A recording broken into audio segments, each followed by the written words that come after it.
breakaway chance in overtime. That seemed close to the line, and now Montreal's going to work it out. Carey ahead. Over the line comes Newhook. Shooting. Scores! Alex Newhook! Ole! Ole! Ole!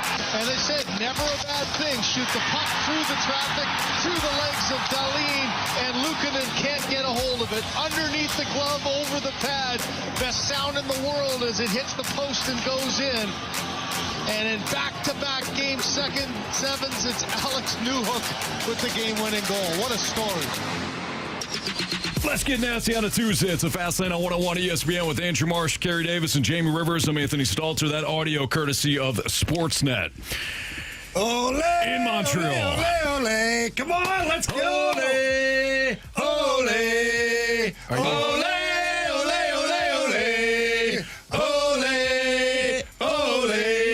Nice job, the Canadians. I knew it the whole time. Are you Canadian again? I don't know. We'll see how game one goes. Just checking. For the next 10 minutes, Jamie is once again Canadian as the come on, Canadians. it's exciting, guys. It's like when the Yankees are involved in a good run, you know, or your favorite, or your Dodgers, Carey. You know, they're not. They were like you say, they're not north of really the your border. team. I'd be like if the I got two Canadians teams. were in the Stanley Cup every year. There you go. Yeah, they're not. No, it's been since certainly not. 1993, actually. You don't feel bad for the Buffalo Sabres, man? The run that play they better. had. Make a The save. year that they've had. The city itself. Luukkonen, make a save. Not my fault. Yours. Bad goal, too. I feel bad. I texted you guys last night. They shouldn't be messing around with the puck at the blue line. You learn that from a young age. Don't mess with the puck at the blue line. That's exactly what happened. That's right. Don't play around the blue lines. You're right, Andrew. And Coach McInnes taught you well. I did not like that gap control was on terrible. that zone entrance But you know either. why it was terrible? Because of the turnover. So I tell Exactly. people all the time, if you manage the puck poorly, and just like when people get mad, well, the defensemen are backing off. Well, that's because the forward turned the damn puck over, and the guy can't get up the ice. Retreat! So now you got to hit the brakes and go backwards, and it creates terrible gap control. 15 years without playoff hockey for the Sabres fans wearing paper bags over their heads They at got one their point. playoff taste. Chance to man of the GMs be fired. Chance to man the owner, Terry Pagula, sell the team. Empty seats in the arena, team being an afterthought. But Buffalo made hockey relevant again. Or the Sabres did. But that's over now. See, that's done. Yeah, we're done here. Alex Tuck symbolized the entire rebuild. He'll be gone. Oh, well, he probably should be. He's going to want too much money anyways for what he was doing. Lindy Ruff, incredible job. Sabres back in the warpath. That's done. You can't beat those Canadians in an elimination game. Jamie, your overall thoughts on Game 7 last night? Oh, man. So the Canadians actually, again, I thought they were going to be their own worst enemy. They're up 2-0. Alex Texier, former Blue, longtime former Blue, he gets a breakaway, misses. Later on, Josh Anderson gets a breakaway, misses. It could have been 4-0. Then we're done here. No overtime, it's over. But they didn't score. And the Sabres in the second period, the ice was tilted. Yeah. And the third, really. Yeah, and the third. And then overtime kind of felt like Montreal just didn't care anymore. Buffalo, for the first time in 2 games, looked like they kind of tightened up. Like they were getting a little, like the moment was really big for them. Whereas the Canadians, for whatever reason, they appeared to be more comfortable in that situation. And maybe it's because they knew they had the better goalie, period, dot. And Dobish was the better goalie throughout the entire series. I mean, we saw both goalies from the Sabres, which means usually something went wrong along the way. But I thought Pekka Luukkonen, that's right, that's his name. I thought he played fantastic too, except for the last goal. One, he screened a little bit, but it still beat him. It didn't even hit the post and go in. It went in flat out, which means he was off his angle a little bit. Which, don't like that for him, but huge moment for Alex Newhook and the Montreal Canadiens. And then apparently, I read online, so you got a grain of salt here, but it was like from the Montreal Gazette, which is a very famous paper, said that when the Canadiens scored, the Bell Center was so loud that it shook so much that it went off. It registered as like an earthquake. No kidding. Yeah, pretty wild. That would be if that did. It's in the Montreal Gazette. Indeed happen. Yeah. So that's not the Inquirer. Sure. It's the Gazette. Got it. So obviously they went a little crazy in Montreal. Yeah, I would say so. seriously, though, going back to like the Sabres for a second, holy smokes. What a painful experience. I know that they made the playoffs and it's all good, but they were right there. They're right there. And for the first time in how many years Buffalo hockey, it mattered emotionally. To lose that way, certainly cruel and abrupt. But at the same point, like you said, Jamie, you had opportunities throughout that game to win and lift yourself into the next series. And then if you lose to Carolina, it's like, well, yeah, you gave it a great ride.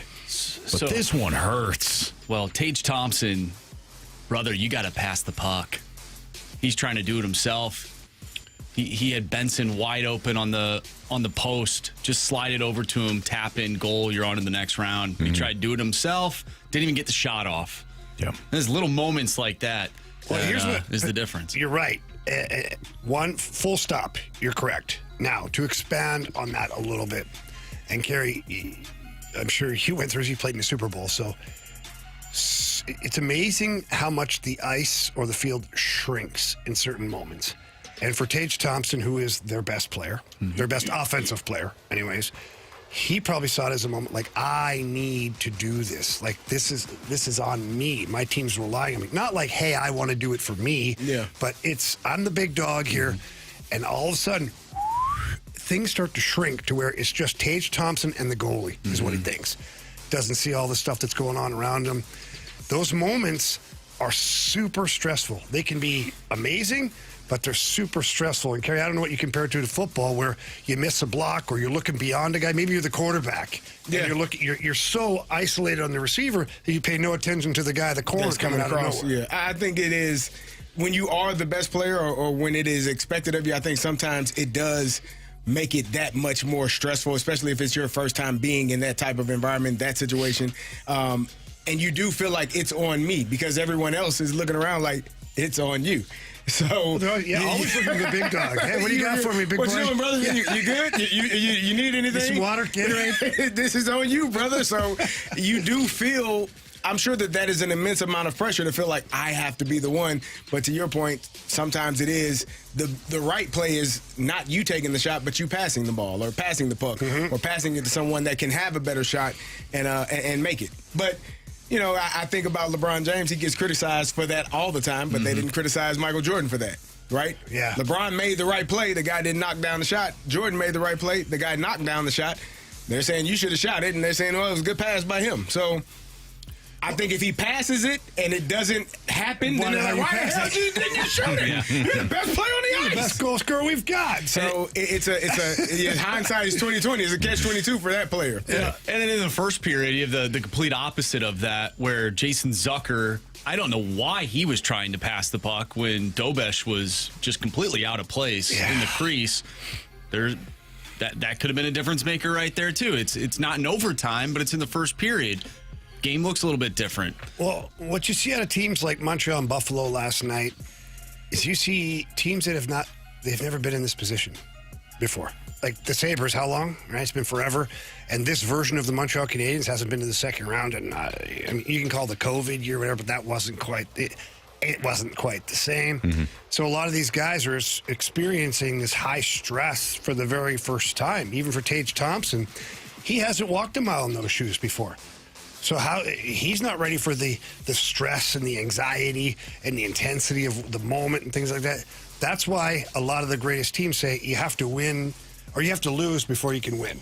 Mm-hmm. You have to be there, fail, learn, and come back and do it better the next time. Yeah. Deal with that heartache, deal with that sadness, that depression, that awful feeling, and then be motivated to come back the following year and do better.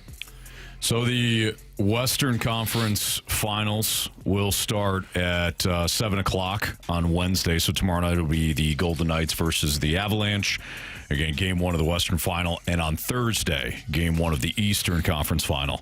Canadians and Hurricanes, 7 o'clock again on Thursday. We'll have both games for you. We'll have game one of the Western Conference Finals tomorrow night, and then we'll also have the Avalanche Golden Knights game 2 matchup on Friday. We got the Thunderbirds Penguins game 3 tonight, game 4 on Thursday. So we got Thunderbirds and Penguins for you, and then we also have the Western Conference matchup We got right any here on 101 predictions, ESPN. boys? We're down to the Final Four. We got any predictions? I think, Avs. it's going to be Avs. I think it's Avs and Carolina, and I think Avs win. It's kind of chalky. It is It's chalky. going to be the Avs and the Canadians. You think so? I'm with that.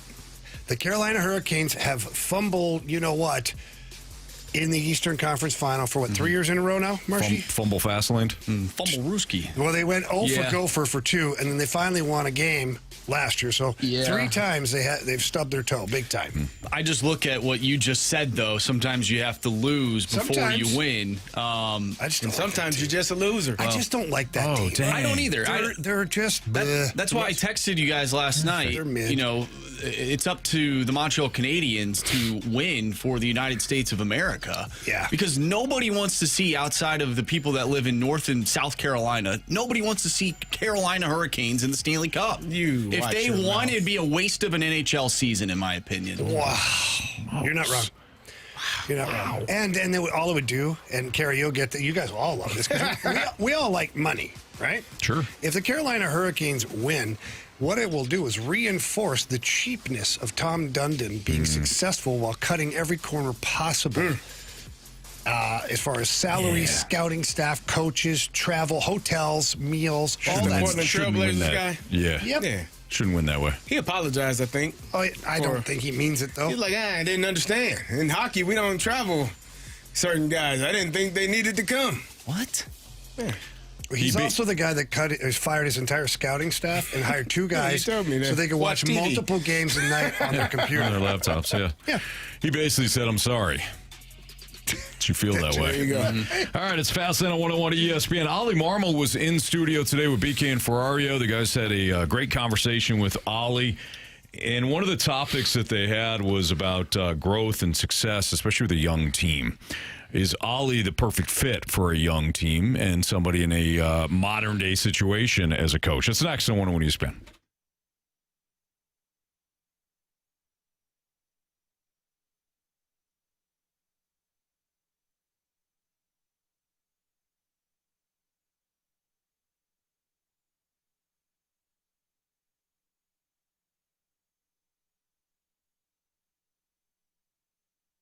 You know, sometimes you're not in the market for a new vehicle. You want something that's pre-owned.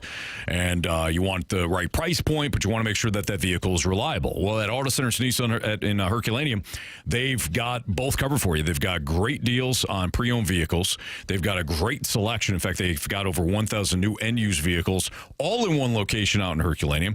But they've got reliable vehicles as well. And when it comes to right now, throughout the month of May, select used vehicles are available with no money down and no payments for 3 months.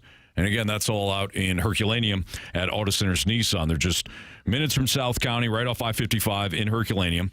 They've got a wide selection of used vehicles. They've of course got different makes and different models. If you're looking for brand new Nissans, though, they've got those too. Right now, 2026 Nissan Rogues, Pathfinders, Muranos, and Frontiers are available for 0% APR for 60 months. Plus, remaining 2025 Nissans have been discounted up to $12,000 off MSRP. So start online at AutoCentersNissan.com. You could peruse the selection that they have there, and then when you go down to take your test drive, know that the same vehicles will be there for you that you saw online. Tell them Stalter sent you. It's Auto Centers Nissan and AutoCentersNissan.com.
Oli Marmol, Cardinals manager, joined BK and Ferrario in studio earlier today, and one of the things that Oli Marmol talked about was growth and success, especially when it comes to a young team. Here's what Oli had to say, and then we'll dive into whether or not he's the perfect fit. Textbook version of what the modern day head coach or manager looks like in sports. There's a dude I love listening to. His name's Ryan Leake, and he said something that is true about our club. Growth and success is in direct proportion with how much truth you can handle about yourself. And this group can handle a lot of truth about themselves, and that's tough conversations. That's being able to, and it's not one way. If I'm not willing to change the way I manage, our staff is not willing to change the way they communicate to adapt to this group, then I got to go.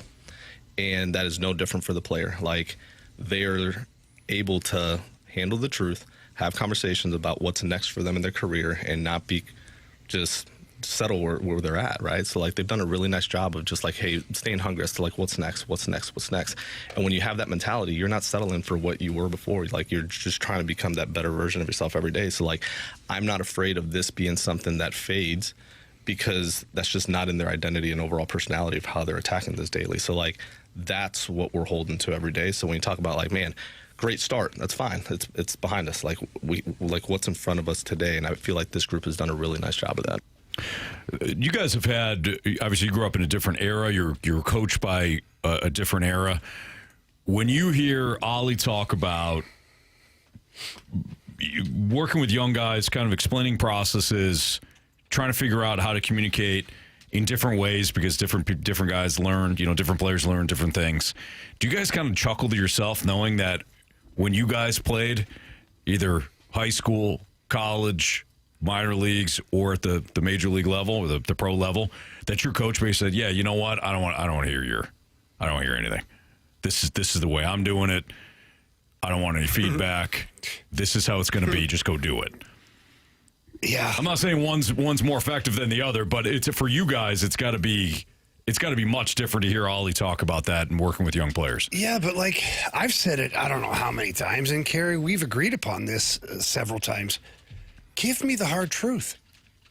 Like, don't blow smoke up my ass. Like, honestly, because if I'm not playing a lot or if I'm not in the lineup, everything's not okay. Mm-hmm. And that's the biggest beef I had with certain coaches in my career was, oh, no, it's fine. We're just working through some things here, No, everything's not fine.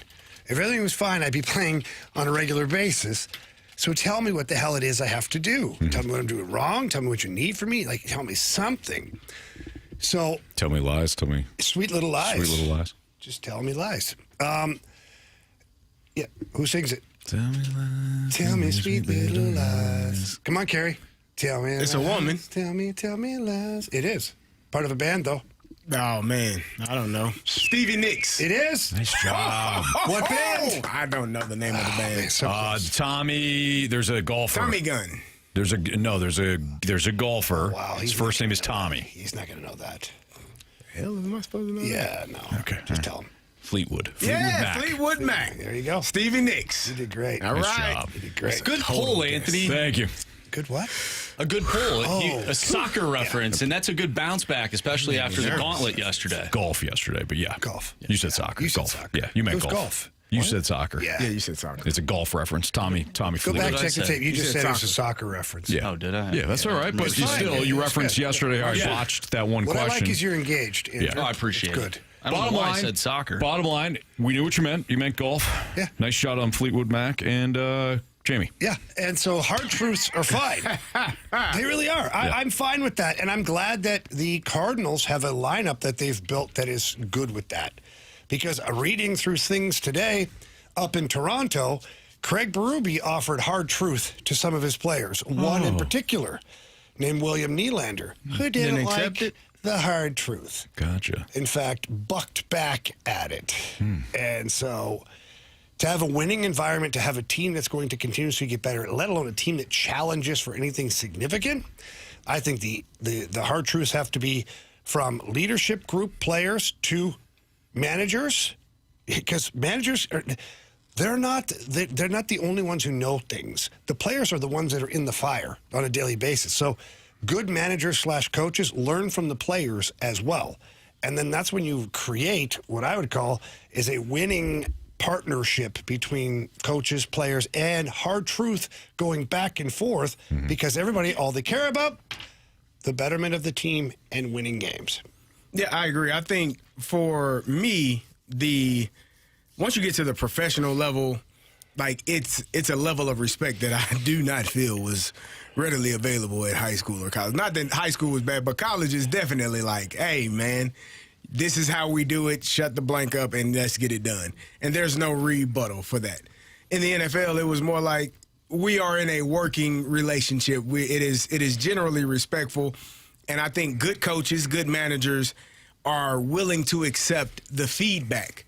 Like my favorite coach, running back coach Kirby Wilson, he would tell me, like, whatever you say is what it is. Just make sure that's what it is. Because when I watch the film, if your ass lied to me, now we have a problem. I am not going to disagree with you about anything. You say that guy blitzed, that's why you picked him up and not the other guy? Cool. Now, if I look at film and nobody is over there blitzing and you missed the guy over here and he just cracked Ben's back, now we have an issue because you didn't do your job and you lied to me on top of it. So I think being open, being honest, having those conversations, and really good managers, good coaches trust their players. Like I think when we talked to Oli earlier this year, we were talking about Jordan Walker, and he explained how this was the first offseason that Jordan was able to say what he liked, and they were able to kind of get together on what they needed and have a good marriage on what we think will work best versus alongside of what you think will work best for you and what makes you the most comfortable.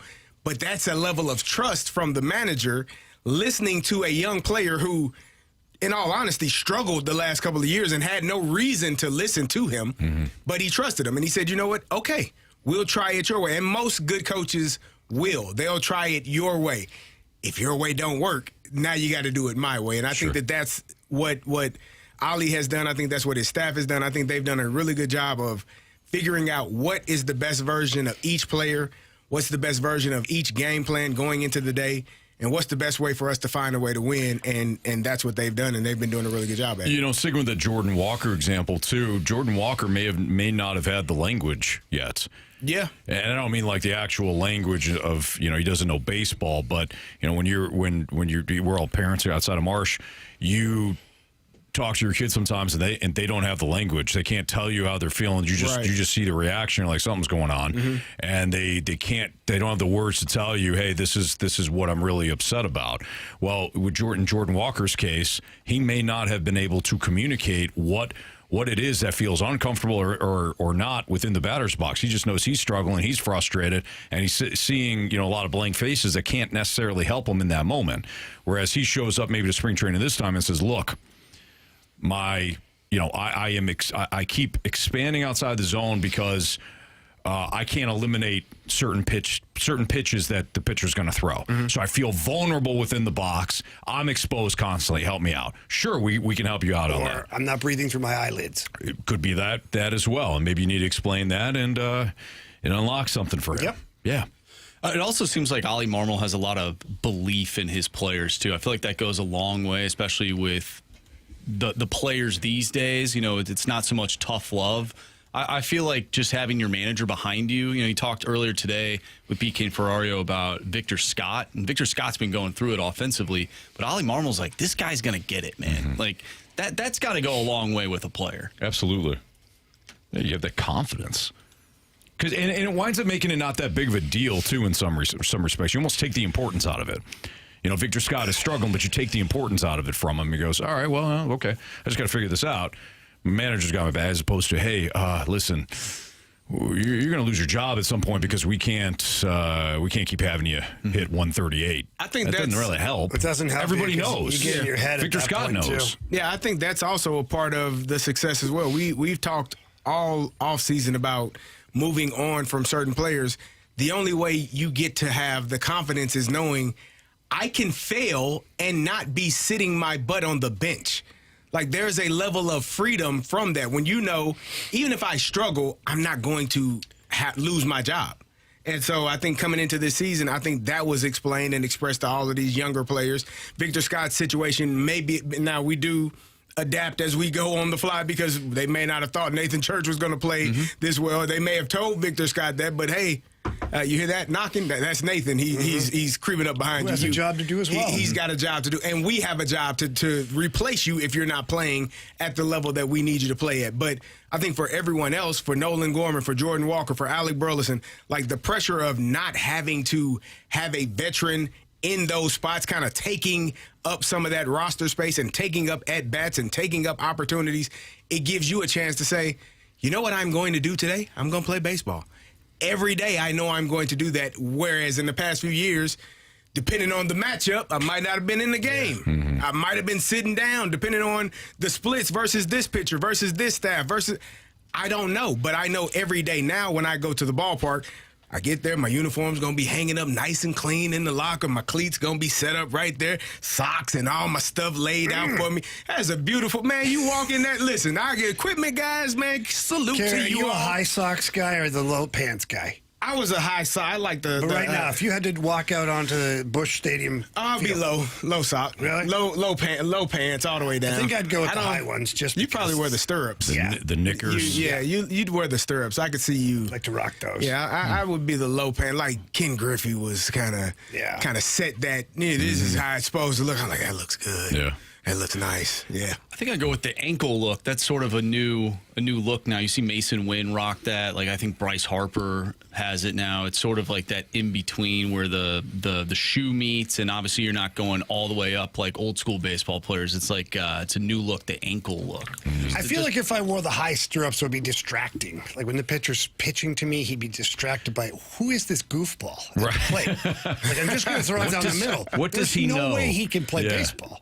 Now, you would have to go with the actual stirrup, though, not what we used to have like in Little League where they high just the sock. Yeah, the socks sock that with the stirrup line on it. If I'm doing it, I'm You got to do going the all real in. stirrup. for you. Yeah. Yeah. Nice. Yeah, I could see you with the pants right above yeah. your knee, socks pulled all the way up to your knee with the stirrup. Yeah, Go for speed, Carey. Yeah, okay. I don't see many can see fast it, too. guys. Well, I guess maybe back in the day they were. Well, maybe not. There's some See fast. Ricky Henderson? Yeah, he didn't have this. He had the stirrup. He had the stirrup. Okay. Yeah. Some guys really wear I'm fast. sorry, was he fast? He's extremely fast. Yeah. I was thinking way back in the day. Ricky and I Before- are very similar. Before football players were allowed. There you go. Yeah. That's what I was thinking. I didn't think those guys were as fast as Ricky at all. No, not as fast. No. Believe it or not, hockey players can be fast. Can be. They can Just be. not as fast Yeah. on skates. in most Yeah, cases. yeah. Yeah. I learned just how not fast I was running with the U.S. Olympic women's team. It's levels, then, isn't it? When we had, I've told you this before. Bob Kersey Uh-huh. was our strength and conditioning coach, and he's like, "Oh man, you're gonna be around the summer. Come on train." I'm like, "Oh, that'd be great." Throw on the shorts, I'm like, "Yeah, a little stretching." There's what his wife and a couple of the girl with the really long fingernails. Oh, not Gail Devers. Was it Gail Devers or Gail Jackie Devers. Jordan? Gail Devers. Yeah. And, well, obviously Jackie was there too. Jackie and Flo. We line up to do like 50 or 60 meter sprints. Warm up. I'm like, all right, here we go. Gone. All I see are braids in the distance. I'm like, what in God's name? So then you train, and you start to get better, but like instead of losing by a whole lot, I'm only losing by half of what I did. It's still a lot, Right. but half of They were definitely not going to let you beat them. Nah. Like that competitiveness. I showed up with a headband on the one day. I really leaned into it. Like, What's up, Like, we're ladies? not losing to this we're not guy. losing to We're Larry gonna Bird train. over here. Larry Magic over here. What is the best outcome for the NBA? Would it be the dynasty for the Thunder, or would it be what we saw last night in that the new star potentially, new face potentially of the NBA has emerged? That's next on 101 ESPN.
101 ESPN Sports Center.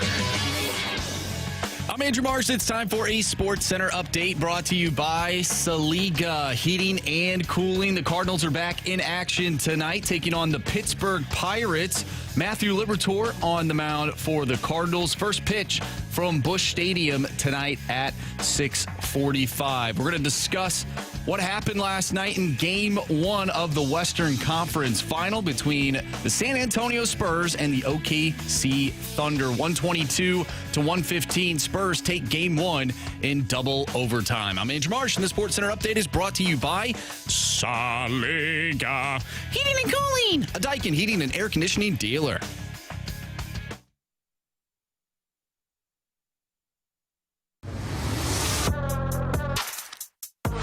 got numbers hungry down behind the plate. 5-on-4. Wemby's going to pull a deep three. Oh my goodness. A logo shot.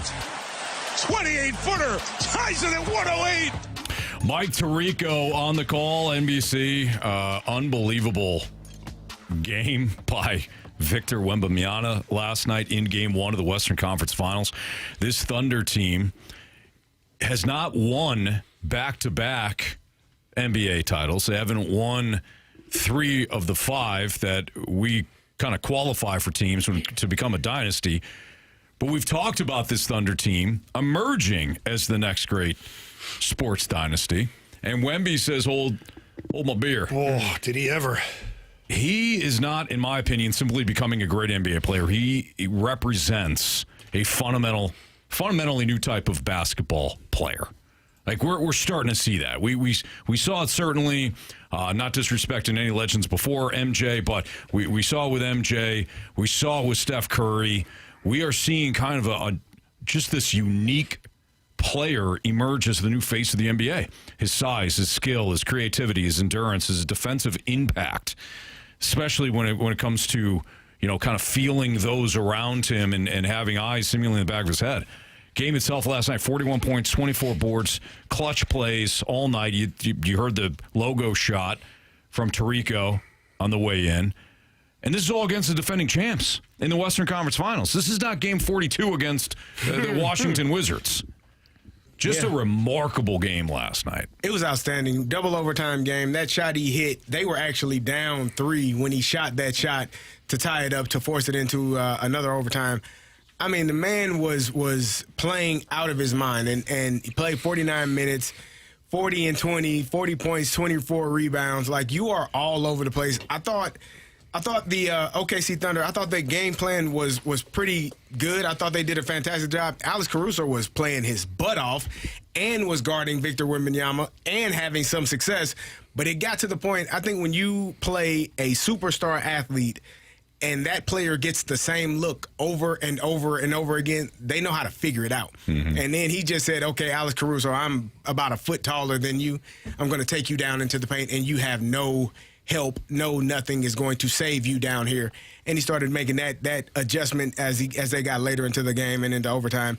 And the young man is a fantastic basketball player. It was fun to watch. And when you're talking about, the face of the NBA, he was 3rd in MVP voting. He was 1st in Defensive Player of the Year. He got that award. But this is a young man that is going to be the face of the NBA for a number of years to come. What makes me really like this guy, and Carey, I said it to you when we first got to the office today, he can play both the villain and the hero on the court. Yeah. And it's really started this year. Mm-hmm. Like the last elbow to the chops, the last round against the T-Wolves. I mean, bam! You don't need I'm going to throw the game. And then last night he was interviewed post-game. I'm paraphrasing, of course, but they're asked about the MVP voting. And he said, SGA, he can have those individual awards. He's like, I'm here to win a championship. Right. So, like, he's this, like, the villain, mm-hmm. and he's the huge man, so it's easy to paint him as the villain, yet here he is. Like, he's almost got that Jordan in him a little bit. Like, they got a chip on my shoulder. He's 22 years old, I believe. Yeah. Did I read that right? He's a baby. He's a baby. Man, what is this guy going to be like at 26, 27? 7-time All-Star, or 7-time NBA Finals champion. Probably. Yeah. Ooh. No? Yeah.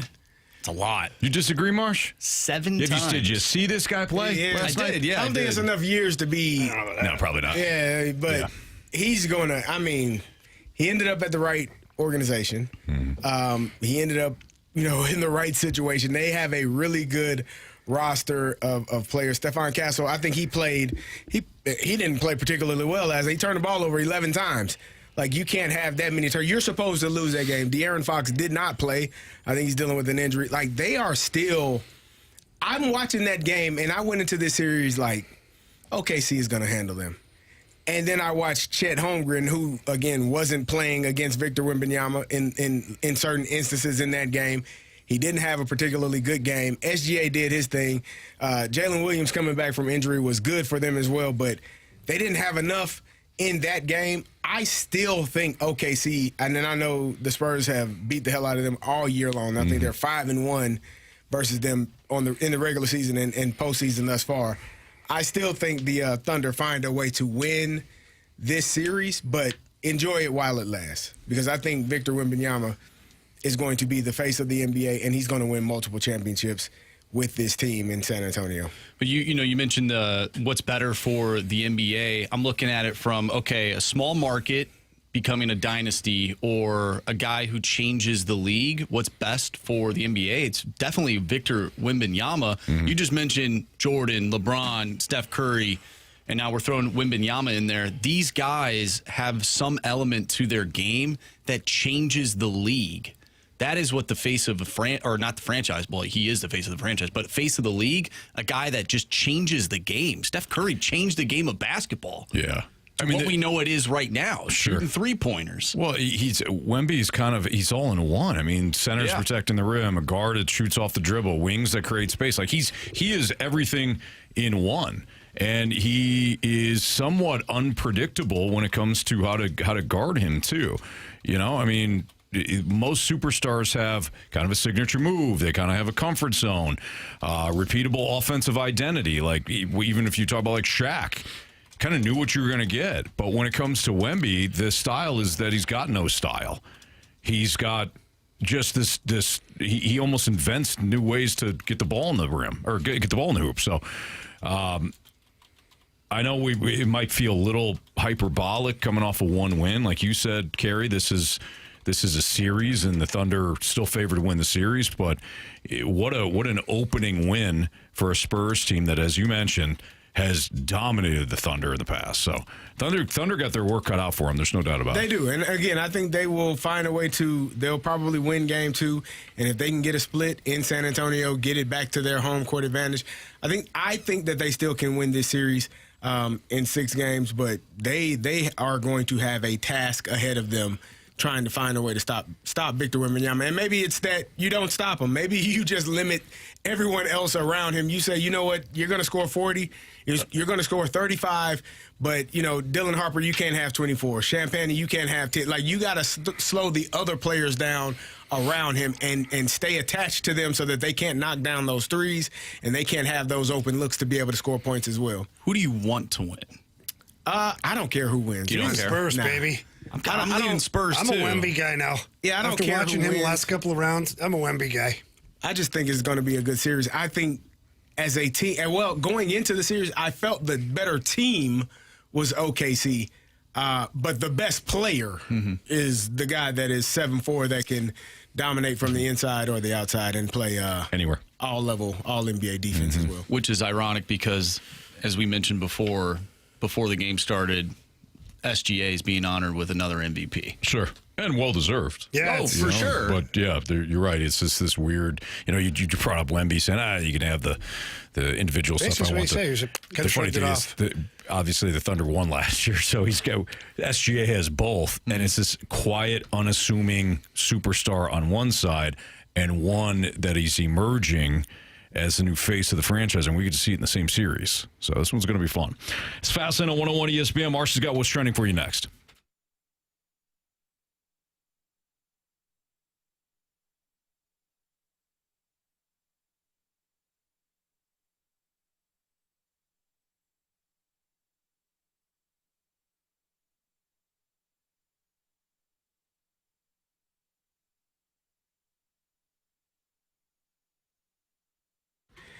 FanDuel is giving you better payouts on same-game parlays all NBA playoffs long.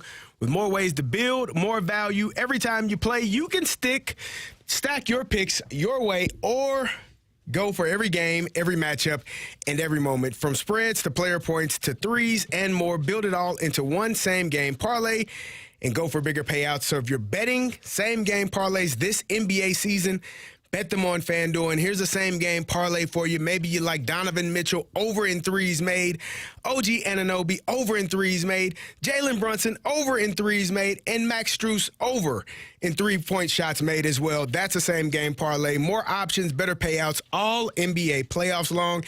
Head to FanDuel.com/local to get started. FanDuel, an official partner of the NBA. Play your game. Must be 21 plus and present in Missouri. Gambling problem? Call 1-800-GAMBLER.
What are the hot topics in the sports world?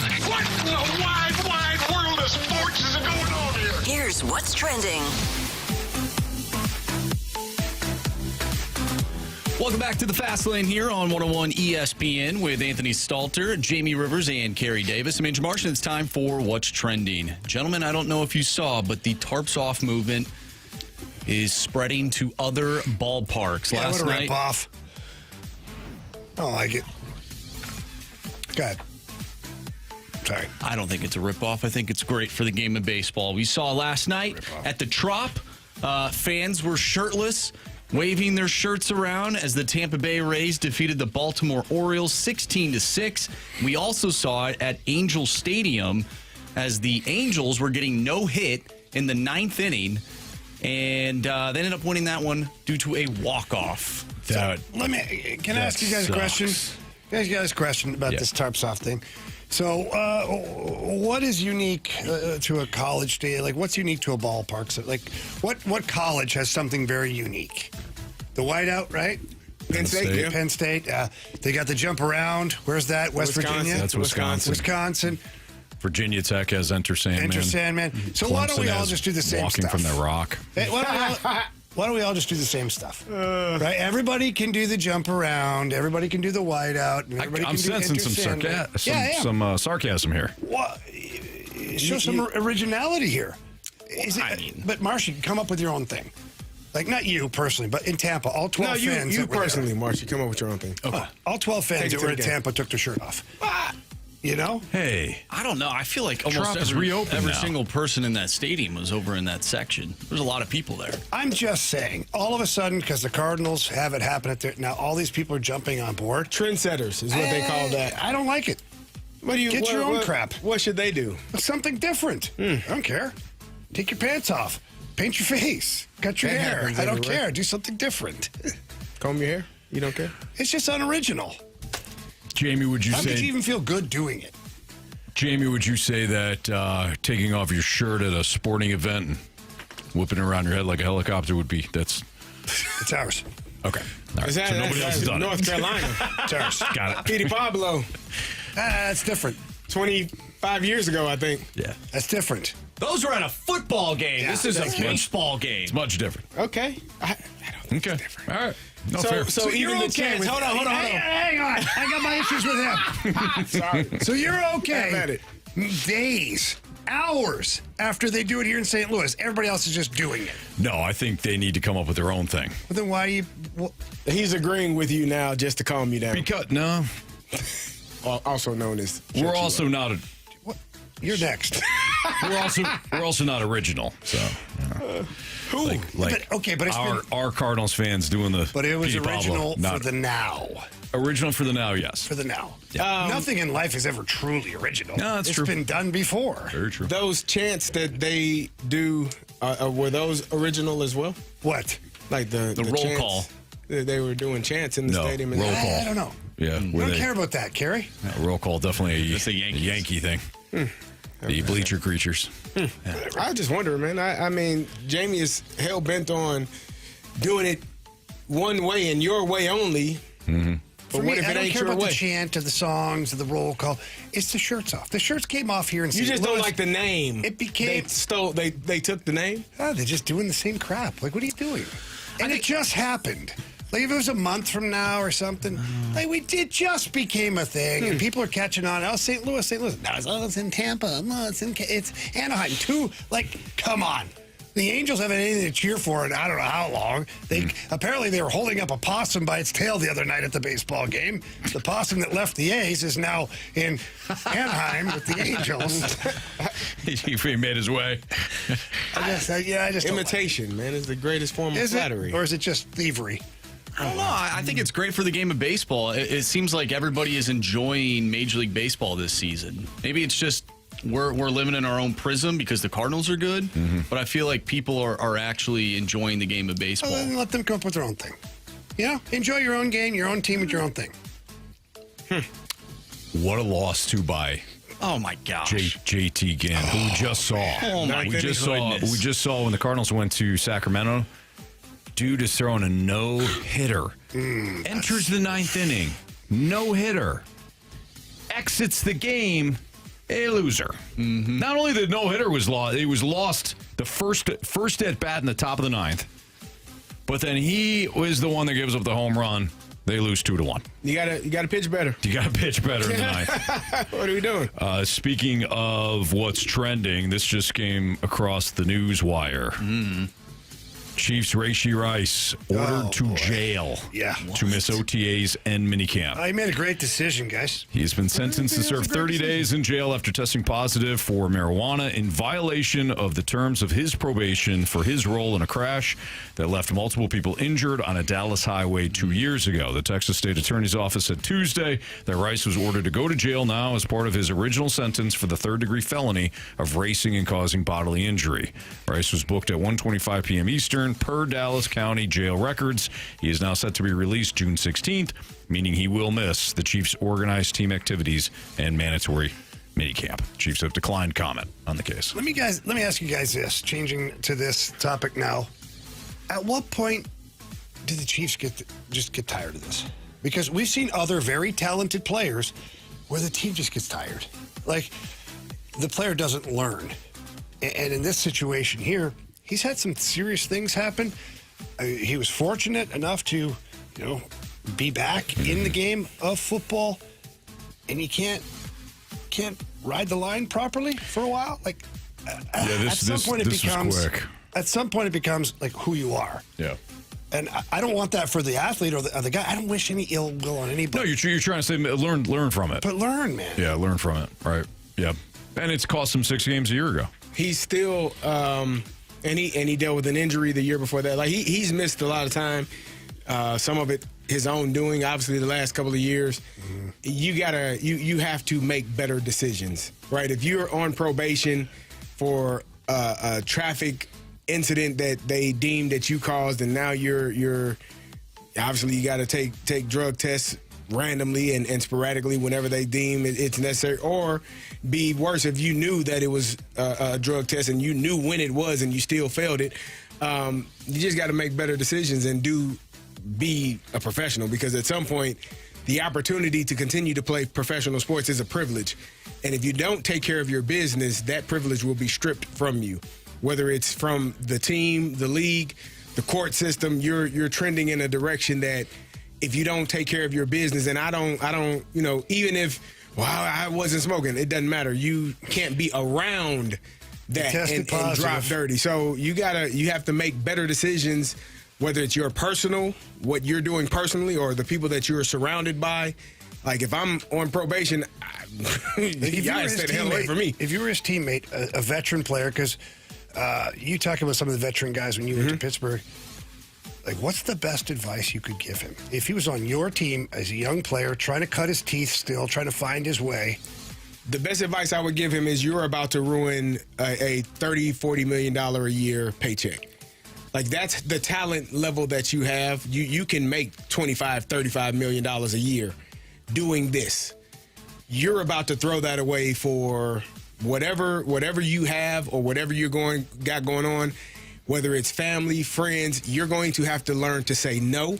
No is a complete sentence. You don't have to say anything before it or after it. Can you do this? No. You don't have to give any explanation. No, I can't. You're going to have to learn how to say no. I'm going home. See ya. I'm going home by myself. I'm going with my girlfriend, my wife, whatever that is. I'm going to be with people that know that this is not something I need to surround myself with. If I have to be around my teammates that I know are not partaking in those things. Like, you have to surround yourself with people that want to see you succeed, that want the best for you, and then you have to be mature enough to say, I cannot do this, or I cannot do that. And it's a decision that only you can make. Yeah. That's what I would tell It's you. hard too, right? Because it's very hard. Everybody around that athlete sees the potential, and a lot of times I've had guys too in hockey with great dudes, man. Love the guy, great teammate, just full of bad decisions. Yeah. And you try to outline that for them to clean it up, like you said, Carey. Just the answer's no. No. No, I can't. No, I won't. I will not be able to partake in whatever that is. You have to be able and willing to say no. And if you can't do that, then you can just throw that money down the drain, because that's where it's going to end up. That's Gary Davis, Jamie Rivers, Andrew Marsh, Anthony Stalter. It's Fast Lane on 101 at ESPN. More on the interview that the guys did today on BK and Ferrari with Oli Marmol, including how he has managed this year compared to 2022 when he first arrived. So you'll hear from Oli, and we'll kind of react to what he had to say next on 101 ESPN.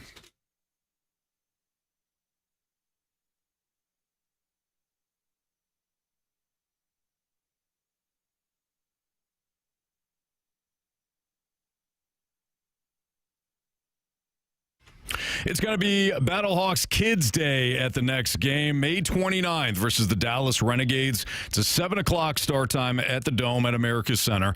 Young fans can take flight, rule the turf at the matchup with the Dallas Renegades is the last regular season game. An Archie bobblehead for the first 10,000 fans. It's all courtesy of Renewal by Anderson. And when it comes to watching the Battlehawks, it's usually a family event that's great. In fact, they've got the Cacombo, where your ticket to game day flavor includes a ticket, a hot dog, chips, and a drink for only $30. Again, ticket, hot dog, chips, and a drink for only $30. And when it comes to feeding the flock and going to the Battlehawks games, you can visit UFLBattlehawks.com for details. Again, UFLBattlehawks.com for details. You can sign up for Battlehawks Kids Club and get a chance to rule the turf during a pregame, and also participate in the tailgate pregame, or head to FanFest from 4 to 6:30 that day to hang out with Archie, try the new 360 photo booth, challenge yourself in the QB toss. It's a party on the plaza Friday night, May 29th. Last regular season home game for the Battlehawks as they take on the Dallas Renegades. Again, one more time, visit UFLBattlehawks.com for details.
Oli was on with BK and Ferrario earlier today. In fact, he was in studio today with the guys. They did a great job with him. And Oli was excellent, talking about a variety of topics, including on how he's managing this year compared to 2022, his first season with the club. When you are upholding a standard, it's important to any organization to do that at a high level. When the players feel like you're upholding a standard in the sense of just evaluating whether they're meeting that standard or not, you're missing the mark. And they have to feel like you're behind them in reaching that standard.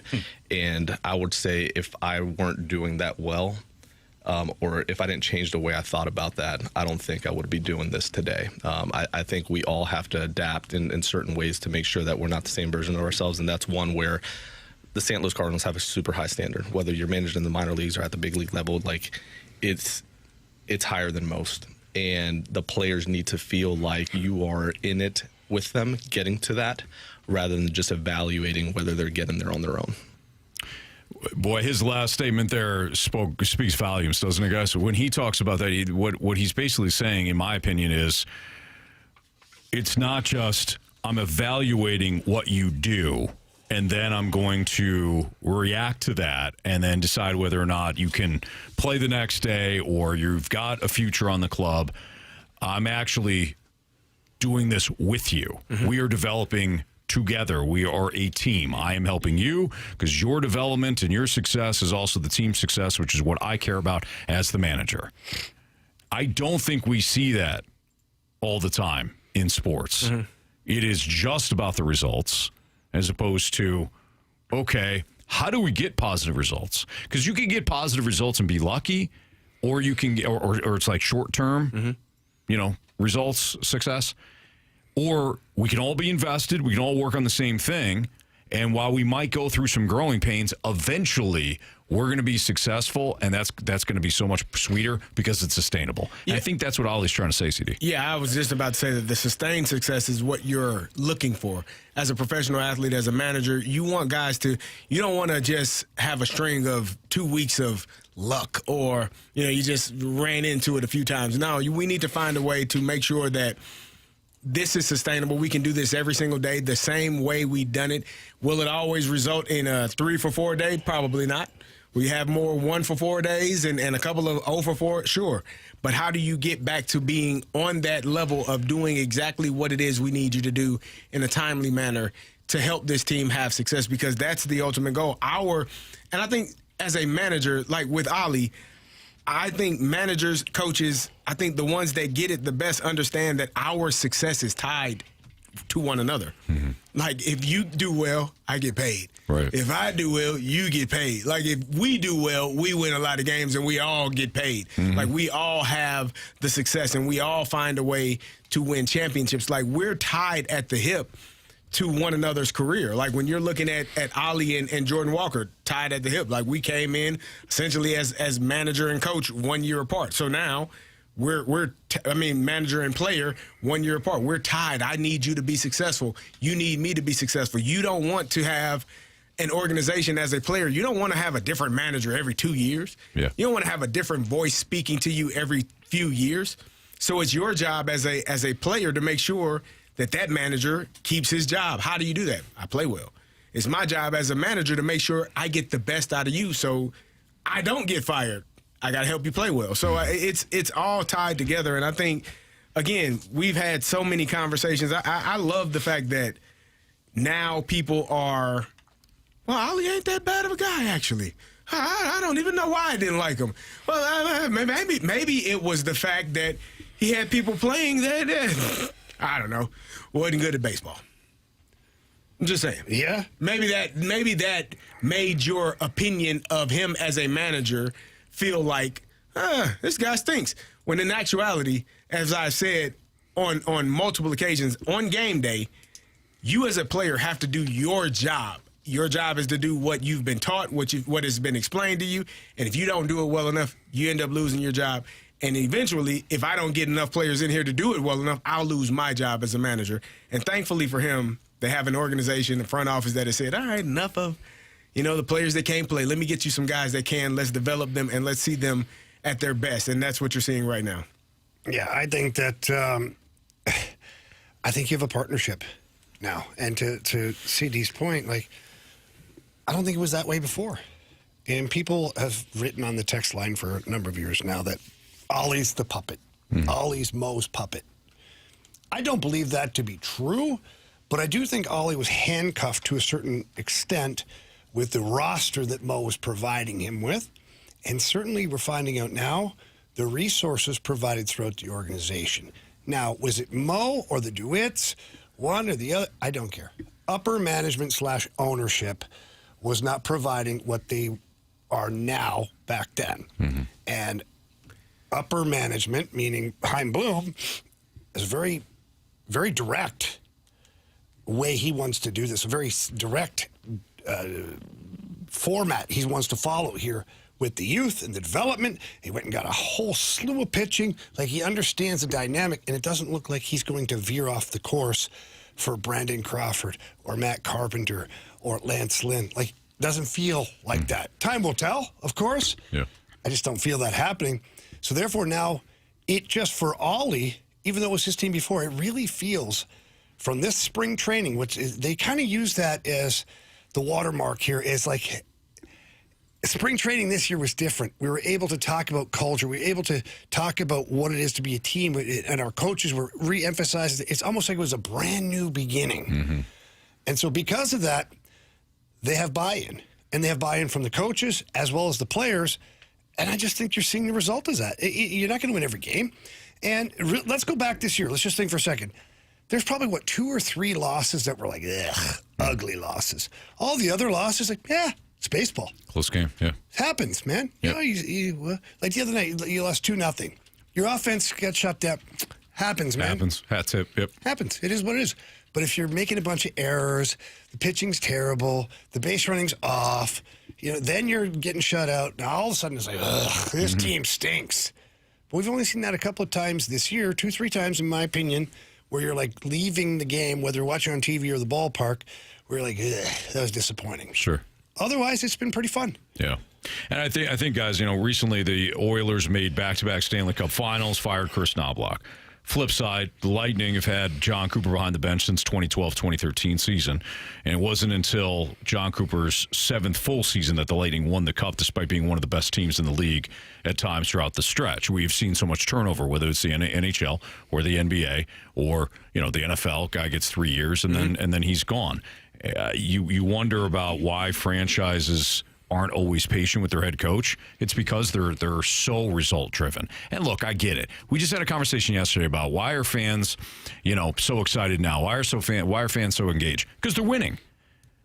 But what you don't see behind the scenes is all of the development that has been going on, all of the teaching and the coaching that has resulted in the wins. So it's not just about the results to say, we're done here. I got to fire you. I got to bring in somebody else. And now we've got no continuity. There's no chemistry. Franchises are so, I want it now. I don't care how you do it. That guy, my neighbor did it, so you should be able to do it. Correct. And then they fire somebody. And that's not how it works in sports. Yeah. And every player does not get to the level that they need to in the same time frame. Right. Every person, every team is different. Every manager is different. And I think you have to give kudos to the Cardinals organization for giving Oliver Marmol an extension when other people are like, well, what the hell are we doing? They understood the roster that they had. They understood the players and how they were and where they were in their development. They had not gotten to the level of sustainable success. And now they're at a place where this team looks pretty darn good. And you're like, wow, it's amazing what some patience and having a steady voice does for an organization. This could be an example to a lot of these, organizations that are so quick to move on from a coach and say, hey, man, I mean, the Oilers are a perfect example. You went to the Stanley Cup Finals 2 years in a row. Yep. And you lost in the first round this year, and you're like, yep, it's his fault. Excuse me? Is it? It's Chuck's brother's fault. It's got to be. Yeah. What are we doing? Hey, boys, very interesting point brought up here from the 618. And if you go back and you listen to the entire interview of Oli on with BK and Ferrario, when he talked about a certain player, I heard that. Called him Ivan several times. Ivan Herrera. Do we go back to Ivan? Got to. I guess so. I mean, Ollie's the manager. If he calls him the wrong name, at some point the player's like, hey, Skip. Right. It's Ivan. Yeah. Jordan Walker called him Ivan. Yeah, I thought, but that sometimes players do weird stuff. But I would say guys that are around you every day. You, I might call you Corey all day. Yeah, Just to, you might just call or Gary. Gary. You know what, Gary? Gary. That's not either. I guess it's Ivan. Yeah, fine. Okay. Ivan. No, it's not. He just dismissed me. He didn't care. Well, he didn't care. It's not that I don't care about getting the guy's name right. I do. I just like what. Let's just settle on something. Well, if No, but it's it's hard Yvonne, when we, then we Ivan, settled, then we then didn't. Yvonne, and now we got Ivan. Ivan from the manager. Yeah, We need to, you know what? We need to put BT on the case. We talk to him every Wednesday. That's He can true. actually go ask him, hey, Will he? Mr. Herrera? Yeah. After all these years Is of it covering him, Ivan do you think he'll or now go ask Yvonne? him? I mean, That'd be a really weird situation. What do you mean you don't know my name? Well, maybe BT already knows. We just cross it off the list. We'll Then cross him it off. We'll cross him off. This Okay. guy here is What do you dead. got, Marshy? I went to the website, the Cardinals website, and they have all the player pronunciations, and each player says their name, and there's audio associated Oh, here with we go. that. So I this is have the official. audio. This is actually This Herrera? is the official This is then. Or This is Yvonne. this AI? Did No, you- no, did this you- is Yvonne That's Herrera right. saying his own name. Practice. Are you ready? Yes. Iván Herrera, Yvonne. Yvonne. Ivan Herrera. I'll play it one more time. Iván Herrera, Yvonne. Okay, then why is Ollie calling him Ivan? Could be not an too- inside joke. Yvonne. We're doing Yvonne. That's how he said his name. Dude, are we sure? it was- Yvonne Herrera. I would assume that Sure was him. wasn't Marshy. Yvonne Herrera. Yeah, see? Ah, it's pretty close. It doesn't- wasn't it? and it's- Can you guys roll your R's? No. I can't. Oh, yeah, I can roll them. What the French language. Yeah, nice job. Ivan Herrera. Look at this guy. Yep. All right. We're sticking with Yvonne. Yvonne Herrera. Carey. Sports Six Pack Part 1 is next. 314-399-9646 is the Air Comfort Service text line. Again, 314-399-9646 is the Air Comfort Service text line. You got any questions for us? Send them there. Sports Six Pack Part 1 next in the Fast Lane.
It's time for the Fast Lane to answer your sports questions. I want to ask you a bunch of questions. I want to have them answered immediately. Asking me all these weird questions. Answer the question. Answer the question. Answer me! Refreshed by Urban Chestnut. Urban Chestnut Swickle Light Premium Light Beer. Live your lifestyle, St. Louis.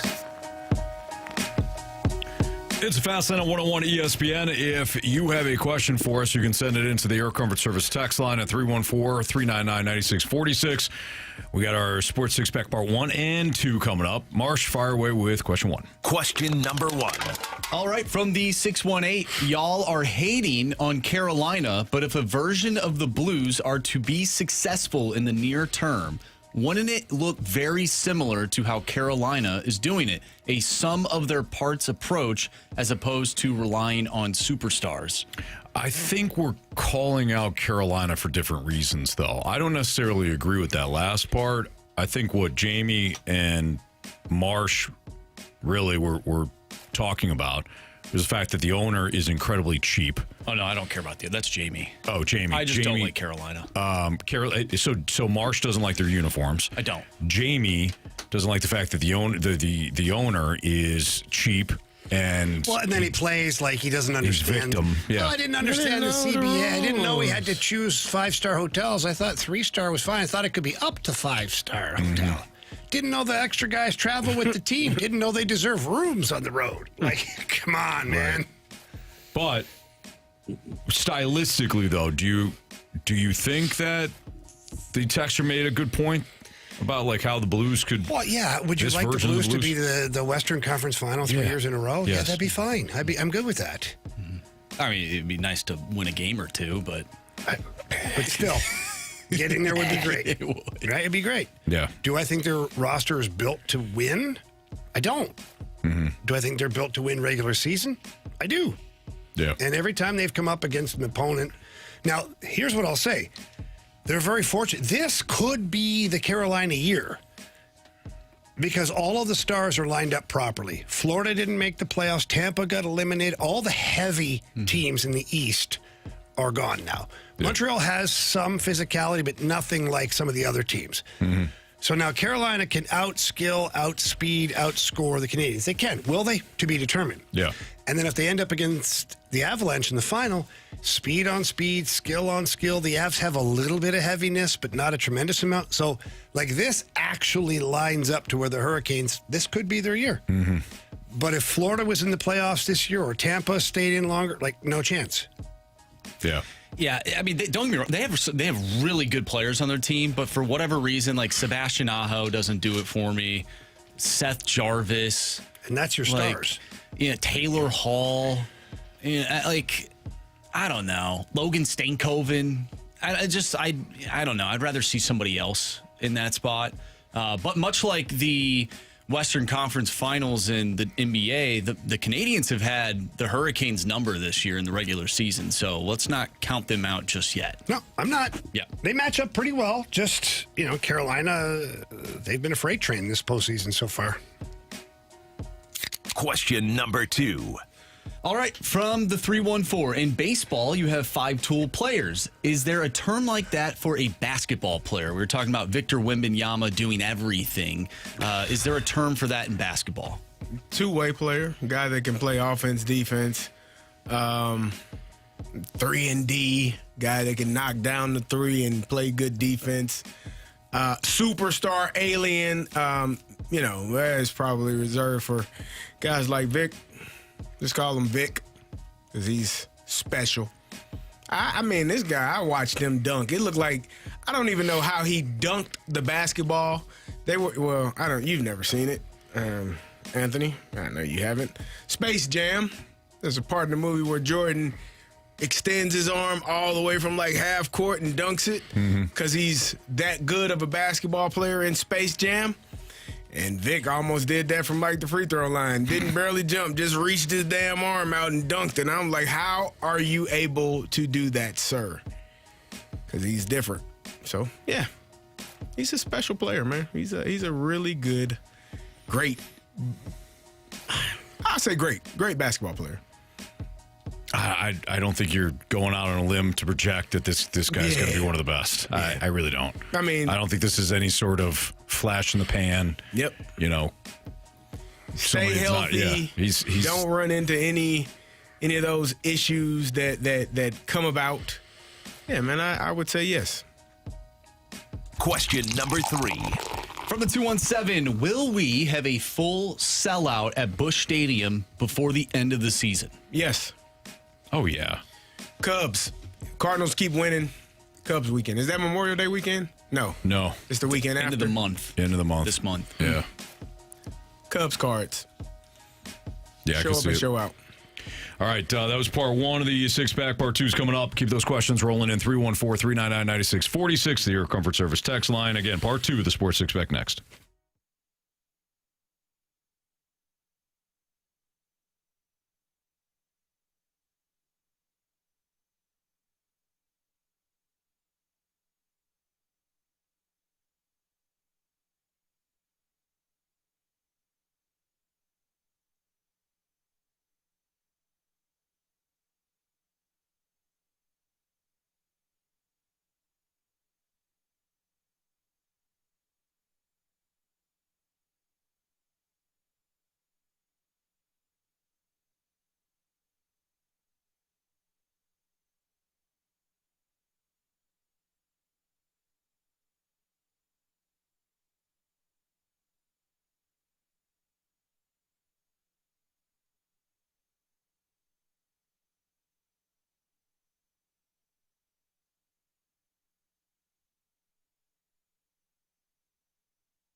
101 ESPN Sports Center. I'm Andrew Marsh. It's time for a Sports Center update brought to you by Universal Windows Direct. The Cardinals take on the Pittsburgh Pirates tonight. Matthew Liberatore will toe the rubber for the Cardinals. He'll face off against Mitch Keller.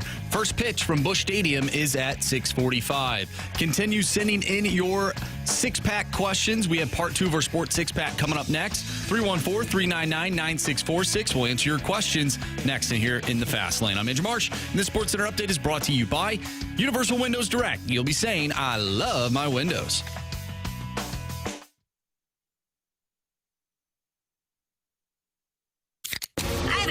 It's time for the Fast Lane to answer your sports questions. I want to ask you a bunch of questions, and I want to have them answered immediately. Asking me all these weird questions. Answer the question. Answer the question. Answer me! Refreshed by Urban Chestnut. Urban Chestnut Swickle Light Premium Light Beer. Live your lifestyle, St. Louis. Part 2 of the Sports Six-Pack is right now, 314-399-9646, the Air Comfort Service text line. If you got any questions for us, again, keep those questions rolling in. Marsh, question 4, please. Question number 4. From the 314, Jamie, do you think that whistle was a little premature on what maybe should have been the game-winning goal last night? I think Buffalo deserved that game and hated to see them lose on a soft goal like that. So the puck is under the goalie. And then Greenway jabs underneath the pad as hard as he can to spear the puck out from underneath the goalie. I think it was a good whistle. Bottom line. Otherwise, what's stopping us next time from just running the goalie over? Well, they already did that. Once he makes a save to try and make sure he can't cover the puck. Like, the objective here is to try and protect the goalies. If you're a Buffalo fan, I know you hate the call, but put the shoe on the other foot. If Luukkonen is sitting there and he's got the puck for over a second under his pad, it's not going anywhere, and then Josh Anderson spears the puck out from underneath the pad, you're going to lose your mind. So I thought it was a good call. You know, Wes McCauley was right there, blew the whistle, then the puck went in. It was clear that he blew the whistle beforehand, and it was clear the puck was covered before that. When a player has to turn around and literally pitchfork the puck out from underneath the goalie, I think the goalie's got it. I would say so. Yeah. If it's a loose puck banging around a little bit, yeah, that whistle would be premature. And I believe there is, I was telling Anthony this before the show started, and I'm looking it up right now, Rule 37. Oh, wow. With the continuous play. So if the whistle is blown and the puck just sort of trickles in without anybody touching it, they can still call that a goal. Obviously, somebody, I forgot which player it was, but ended up knocking it in. So do you think if he doesn't knock it in, there is a chance that goal stands based on this rule? Was way before. No, but the rule is if the whistle blows. I know what they can rule it, but the referee is going to say, I blew it dead. Okay. Because the rule for referees is it doesn't even have to make a sound. It just has to be in motion up to his mouth to blow the whistle, and the whistle's gone. So that goal would not have counted either way. Question number 5. All right, from Jackson's Boogie Board, who gets a long-term deal first? Is it J.J. Weatherholt or Jordan Walker?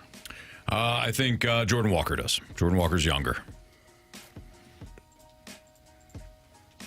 Not younger, they're the same age. But he might be younger. He might be younger. We don't know. But he's closer to free agency. I don't know. I honestly, I don't. I think I said this before about the contract extension talks. I kind of at this point I don't care. Like, it keeps coming up, and it's like one of those deals where, you know, in sports it's like kind of a hot topic, but I don't care. I don't know why. Like, as soon as somebody else signs, some young player in baseball signs a deal, immediately it's like, well, what about one of our young guys? I don't care. They've got the entire arbitration process to play out too. That is the point that I would have. I don't know why we keep wanting to give J.J. Weatherholt a extension right now when he's under contract for like 5-6 more years. How many is like 2 pre-arbs and then 3 arbs? Is that correct, Anthony? Yes. You know this game. Not really. So Jordan Walker is slightly older than J.J. Weatherholt. Okay. Slightly. Neither of them get a contract. How about that? Wow. I don't know. Are you trading them? No. All right, Anthony, Tom Dundon. I don't. Jeez. You don't care? I don't care. Tell me I how don't you really care. feel. I don't care. And I can't answer this question. The exercise, you know. Nah, you're right, Anthony. I don't care. I don't care either now. You know what? Question number Thank you. 6. Appreciate it, Marsh. Jeez. I don't. We keep getting this question. Will J.J. Wetherell get a contract? He said, I don't know. He's not going to get. No one's going to get an extension with the lockout. Will he get an extension? How many? I don't know. I do. I do. I don't know. He's I don't. not.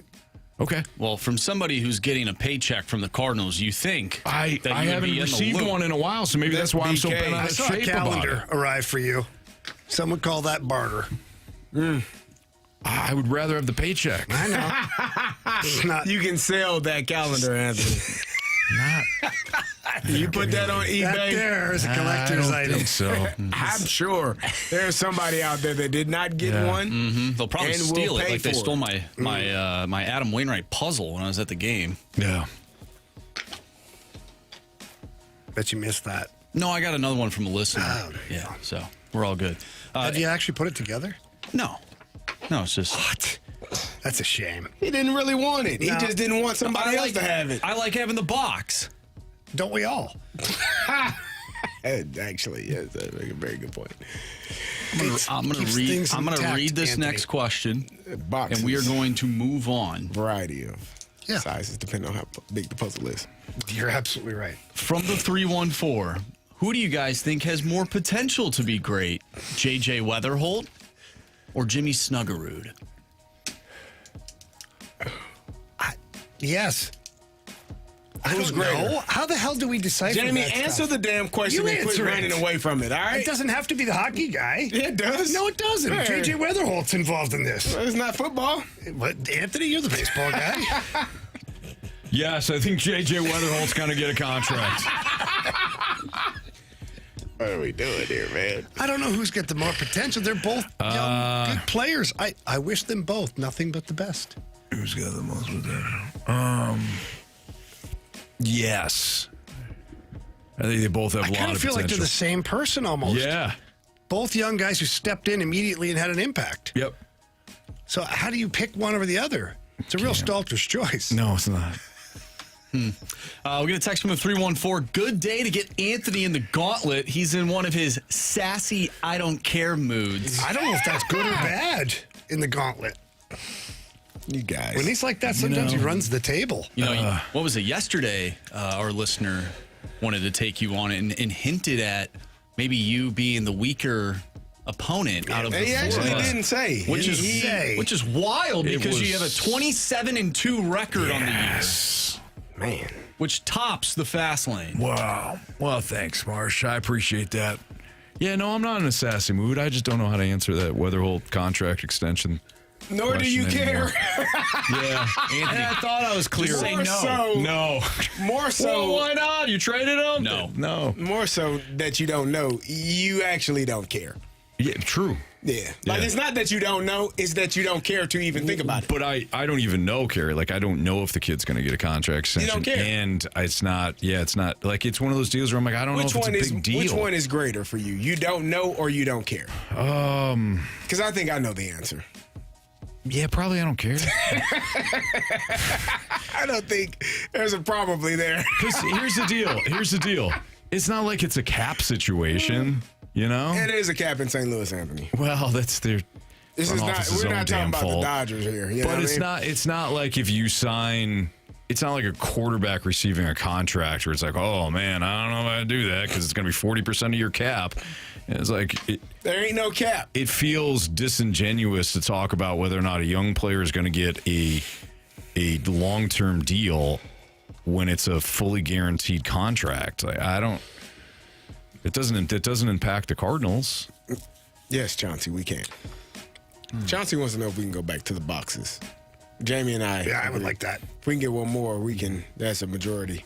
Yeah, They have sure. Boxing Day in Canada, Canada, if I'm yeah. not mistaken. It's December 26th.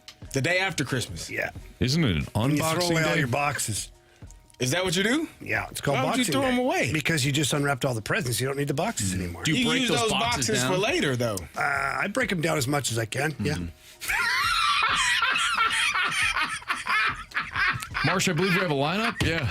Yep. I'll play the lineup game next on 101 ESPN. Boxes.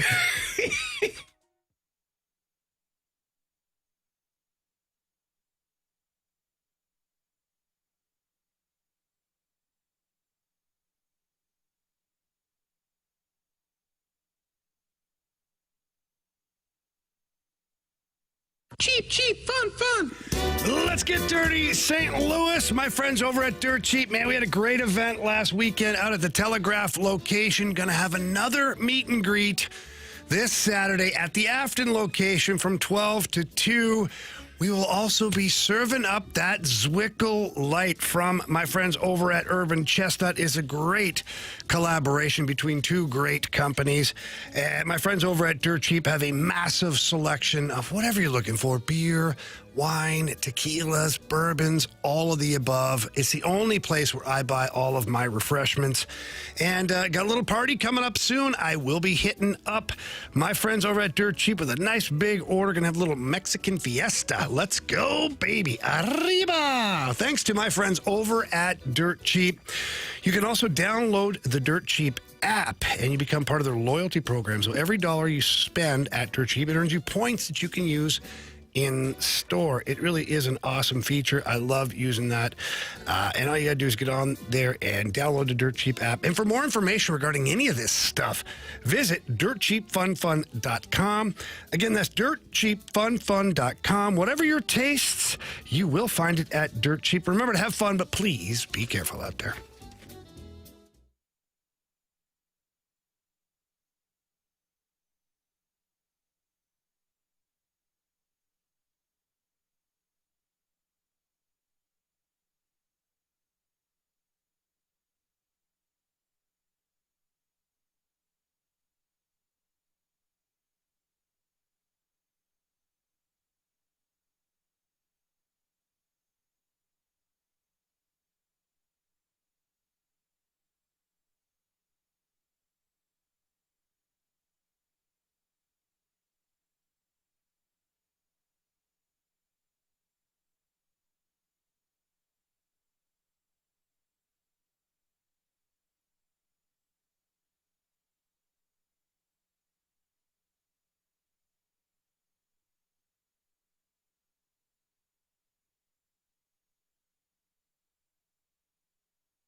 play-by-play lineup game here in the Fast Lane on 101 ESPN as the Cardinals open up a new series with the Pittsburgh Pirates. Tonight it'll be Mitch Keller on the hill versus Matthew Liberatore. Mitch Keller, a right-hander, Jamie and Carey.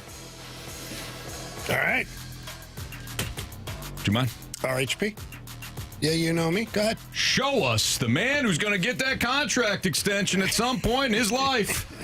JJ Weatherholt.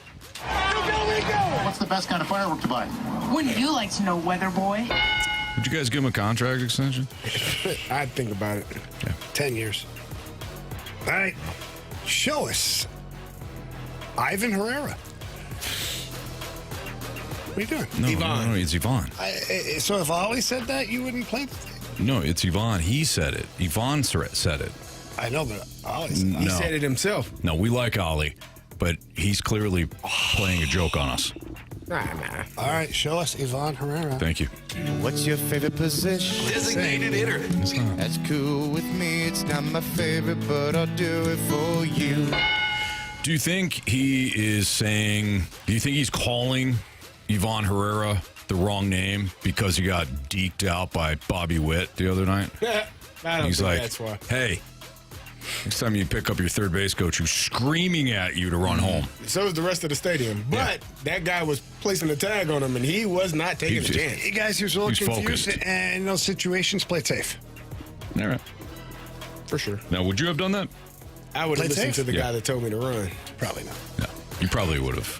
If you got fooled. Would he do what? You probably would have punched out Bobby Witt. I probably would have retaliated in some shape or form, yeah. Because I would have felt really dumb at that point. And you would have reacted that way. Yeah. I But it can probably see went across the baseball team, you know? So ultimately, Herrera might be a hero. Did it right there. You and your stirrup socks. Oh, yeah, just rep. Knee-high Just- pants. Okay. All right, go ahead. Show us Alec Burleson. He's not some magic star. What? You're insane. He's a huge star at this specific sliver of time.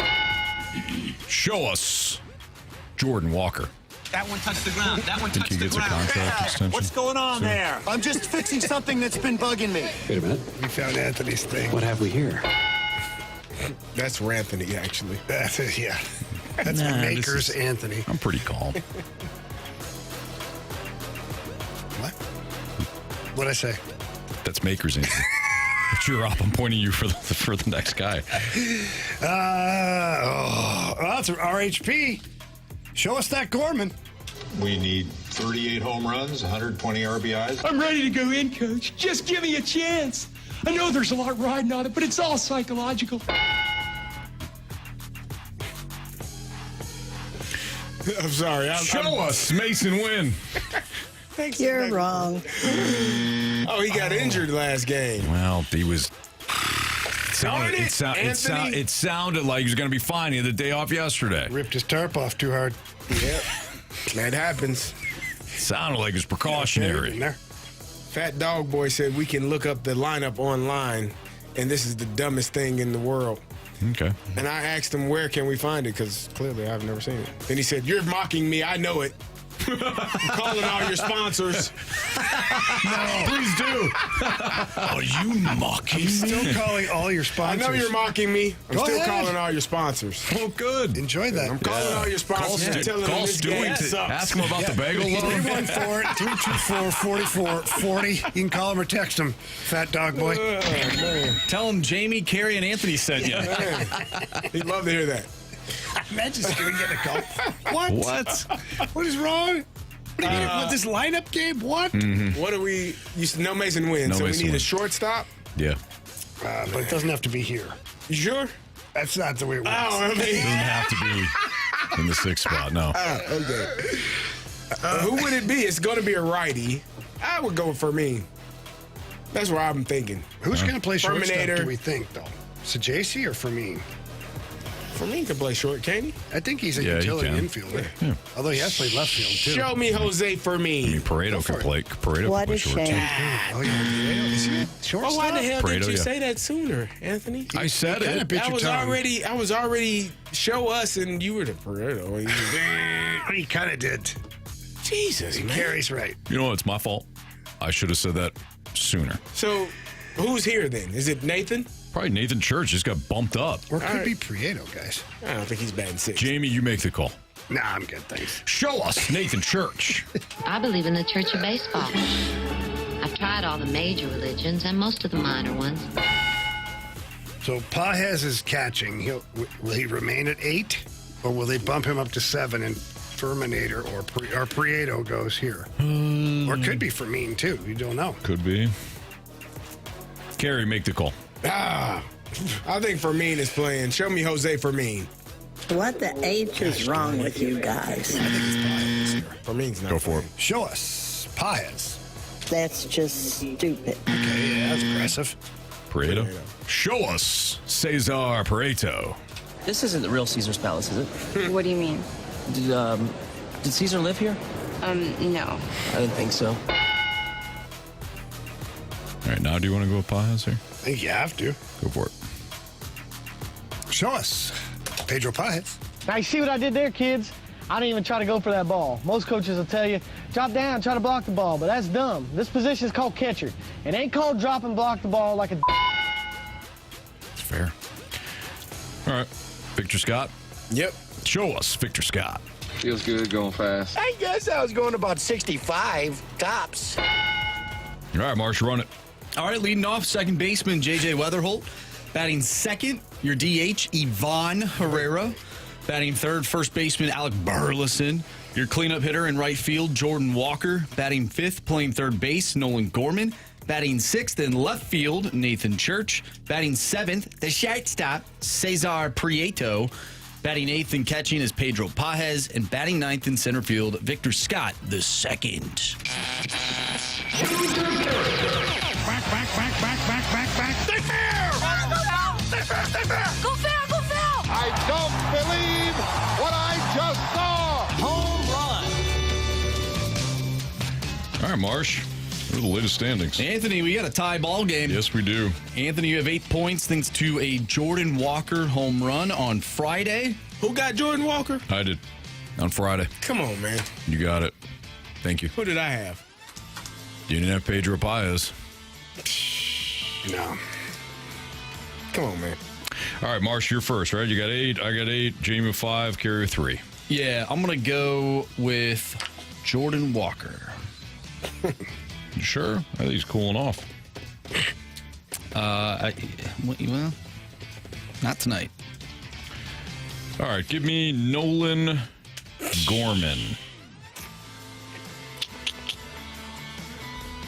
Go for it, Jamie. It's me? Yep. Do it. Give me that Herrera. There it is. Might as well. The do factor? I'm going to die on that hill. In fact, I'm going to lose on that hill. Give me Alec Burleson. Please, thank you. All right, there's your lineup game. Sorry to some of you. And there's your home run derby. All right, we've got the Gauntlet next on 101 ESPN.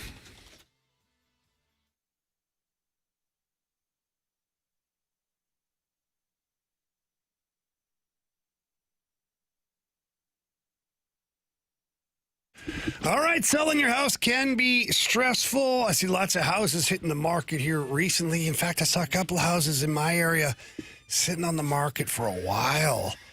That means somebody priced it wrong. That's why you call Gloria Lou with Your Home Sold Guaranteed Realty, because we all know that if you price your house the right amount in this market, it should get sold. Should get sold quickly. And Gloria Lou is an expert at that. She's been in the business for over 20 years in the St. Louis area. And I love talking about some of Gloria Lou's clients who, were on the market for 2 to 3 days, and then they had an accepted offer. Sometimes as quick as 1 day, accepted offer over the asking price. All sorts of great things happen when you use Gloria Lou. She's got a database too. We call it the buyers in waiting, where there's several thousand buyers that are sitting there waiting for your home, or at least a home like yours, to hit the market. And that's where Gloria Lou can push her clients to you and get your home sold quickly. But there is a catch. You got to call her. That's right. Call her. Tell her Jamie Rivers sent you in. Her number's 314-325-6888. Again, that's 314-325-6888. Or you can always visit GloriaHasTheBuyers.com.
4 categories, 1 challenger. Can you survive the gauntlet?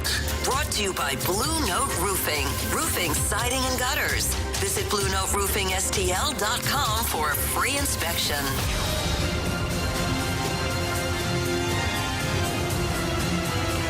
It's Fastlane on 101 ESPN 402. Your time check is brought to you by Clarkson Jewelers, an officially licensed Rolex jeweler with Andrew Marsh, Carey Davis, and Jamie Rivers. I'm Anthony Stalter. Time to play the gauntlet here. We've got Dale on the line. What's up, Dale? Not much, boys. How we doing? I'm doing great. How you doing? Pretty good. All right, man. Would you like to take on Jamie, Carey, Marsh, or me in the gauntlet? Well, I called you out through text today, Anthony, so I think I'd take you on. Oh, did you? He said you were sassy. You were the one that called me sassy. Today. Oh, wow. It's a great observation by you, Dale. I really wasn't, but Dale, you know what? You got to trust your gut on this, so good luck, pal. You too. All right, thank you. All right, Dale. Anthony's getting out of here while he is on his way to the Cone of Silence. Can you tell our guy, Marshy, to please spin that wheel? Yeah, spin that wheel, Marshy. All right, so we know that Anthony was sassy, and that got you motivated to challenge him. Now, do you have a category you want to play against him in? Well, some of the best gauntlets are when he gets real sassy and random just hits him, and he just says he doesn't care for all the answers. So that's what we're rooting for here. Do you know what else he gets real sassy at sometimes? Hockey. All right, dude, that'll work. You got hockey today. You feeling good about that? I don't know. We'll see. All right. 4 questions. They're all worth 2 points. Unless you use the options, then they're only worth 1 point. Wrong answers are 0 points, as you know. And if we're tied, we'll go to a tiebreaker, and we will get a winner here today. Dale, are you ready, my man? Ready. All right, here we go. Again, category is hockey. Question number 1. During the NHL's bubble Stanley Cup playoffs in 2020, Tampa Bay needed 5 overtimes to beat this Metro Division team.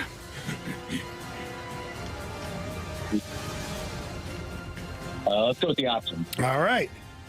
Was it the Columbus Blue Jackets, the New York Rangers, or the Carolina Hurricanes? Let's go Blue Jackets. Final answer? Final answer. Okay. Question number 2. Jimmy Snuggerud logged 10 minutes and 43 seconds of ice time in his NHL debut, which came against who? Can you repeat that? Jimmy Snuggerud logged 10 minutes and 43 seconds of ice time in his NHL debut, which came against who? Yeah, so let's do that again. Is it the Maple Leafs, the Wild, or the Red Wings? Go with the Wild. Final answer? Final answer. Question number 3. How many seasons did Hall of Fame defenseman Al MacInnis spend in St. Louis? Definitely options again. Your options are 10, 12, or 13.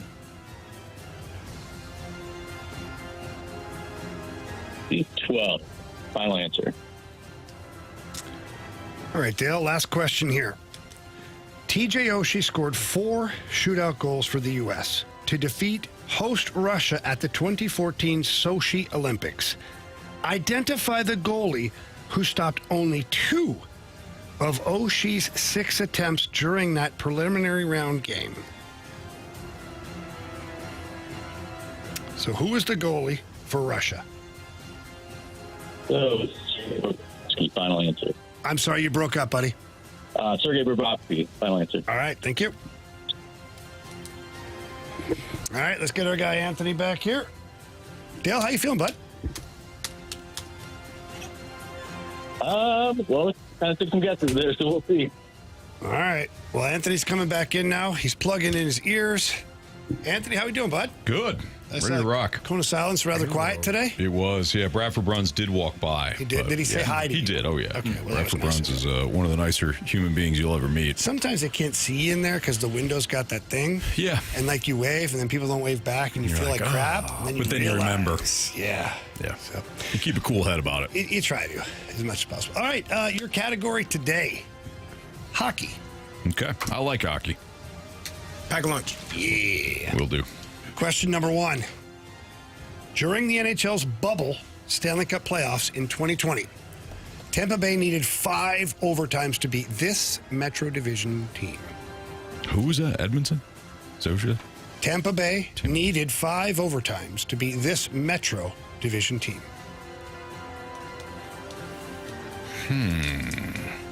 In the bubble, you say. Who did Tampa play in the bubble? Options. Was it the Columbus Blue Jackets, the New York Rangers, or the Carolina Hurricanes?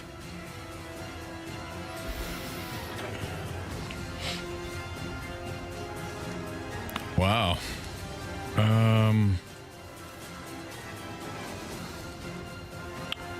Carolina, the Rangers, or the Blue Jackets? I mean, it kind of feels like a Columbus-Tampa first-round matchup. That would be... Well, you didn't say first round, did you? I'll just go Blue Jackets. Blue Jackets, final answer. Question number 2.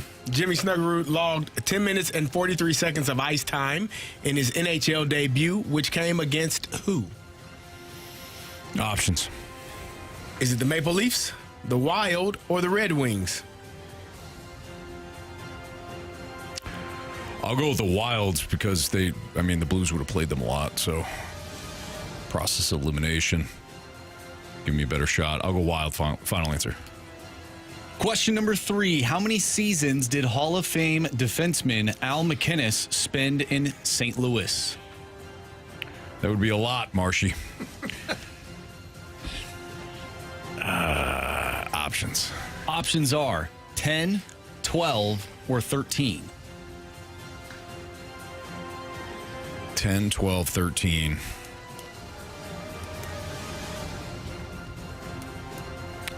Let's go a nice round number of 10, please. 10. Final answer. Last question.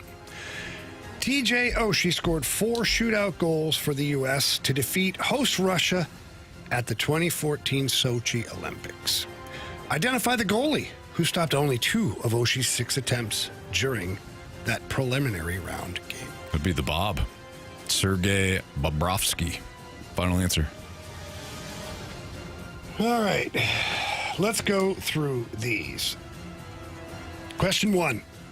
During the NHL's bubble Stanley Cup playoffs in 2020, Tampa Bay needed 5 overtimes to beat this Metro Division team. Dale, he took the options, said the Columbus Blue Jackets.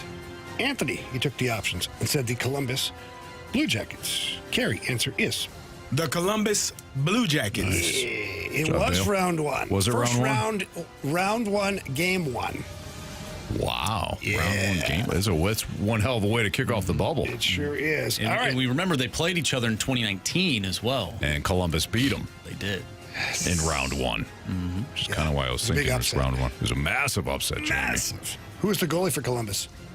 That was, I don't know. Sergei Bobrovsky. Was it Sergei? It was. Let's hope the final answer is also Sergei. Question 2.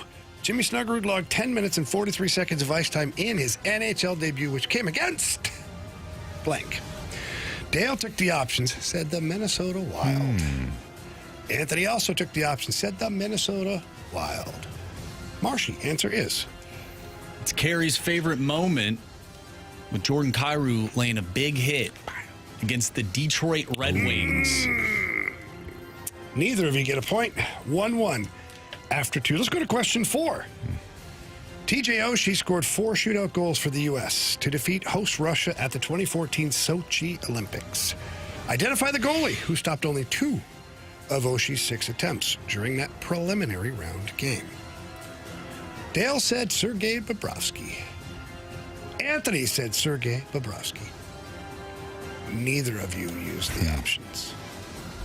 Answer is Sergei Bobrovsky. Wow. It's a good one here, Dale. 3-3. Final question. Which one was this? How many seasons did Hall of Fame defenseman Al McInnes spend in St. Louis? With the options. Dale said 12.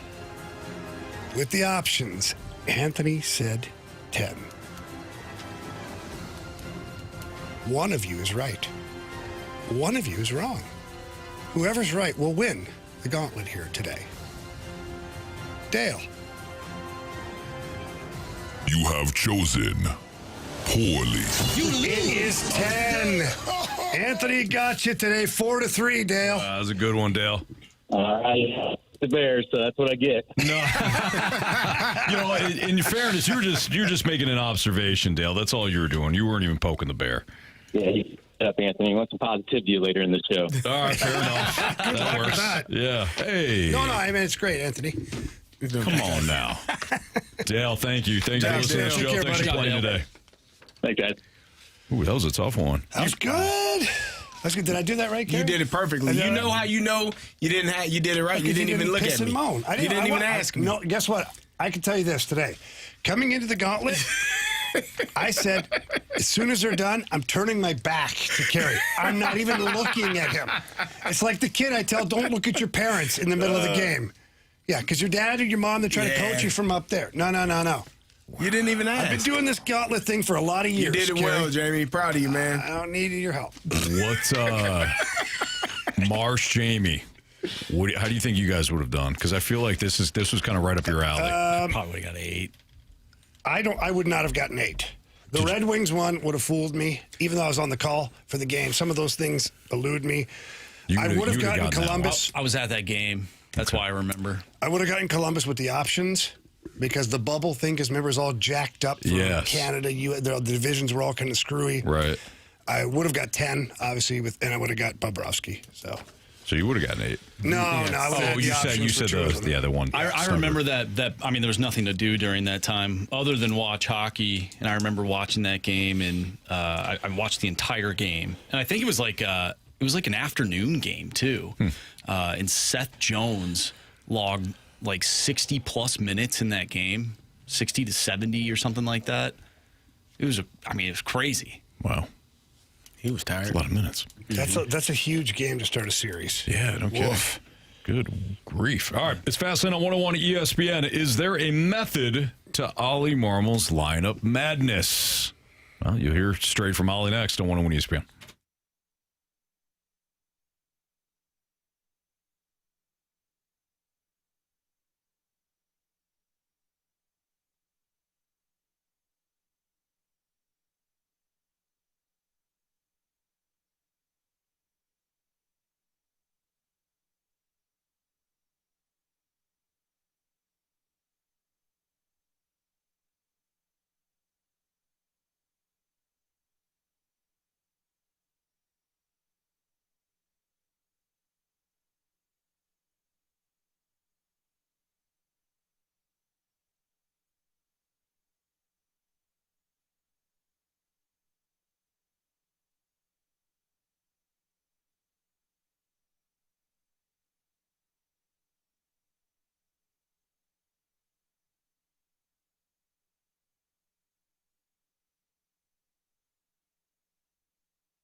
No better time to talk to our guy Stewie than right now, because Stewie feels like interest rates are on the rise. People might be concerned. They don't know what to do. What if they want to buy a house? This is why they call you, because you've got different programs that can help them out. That's right, Anthony. You know, we've been talking about this over the last couple of days. We've locked over 40 loans over the last 48 hours on this particular program.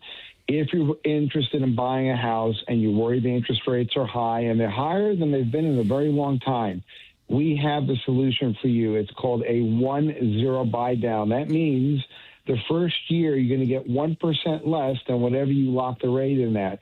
So say you lock it in at 6.5%. First year we're going to give you is 5.5%. This is a big deal. It's going to give you an opportunity to make a lower payment till the rates kind of calm down, and they will, and then you can refinance later with the bagel loan. So pay 1% less, close your loan in 10 days, Bagel loan with no closing costs. You can do it together. That 1-0 buy down, by the way, we get 1% less, costs you zero. You don't have to pay anything for it. We're just giving you a break. Don't push away the opportunity to buy a house because the rates are higher.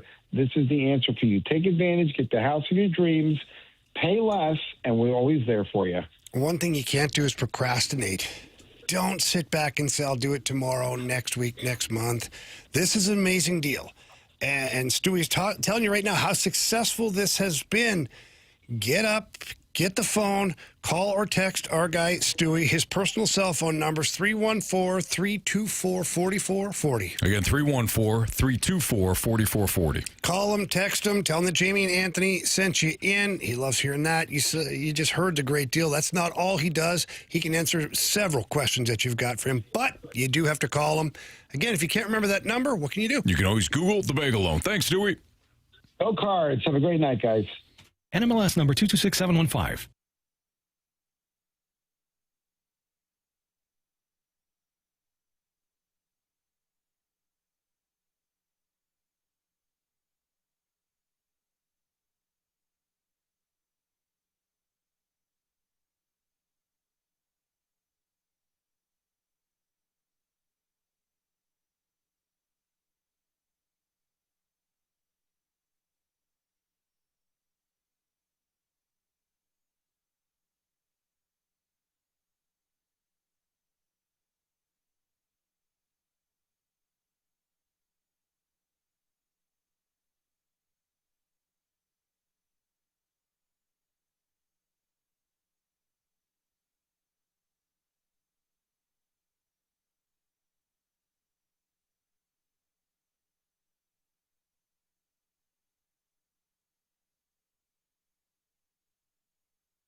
It's Fastline at 101 ESPN. The Atlanta Braves place catcher and reigning National League Rookie of the Year, Drake Baldwin, on the 10-day injured list today with a strained right oblique muscle.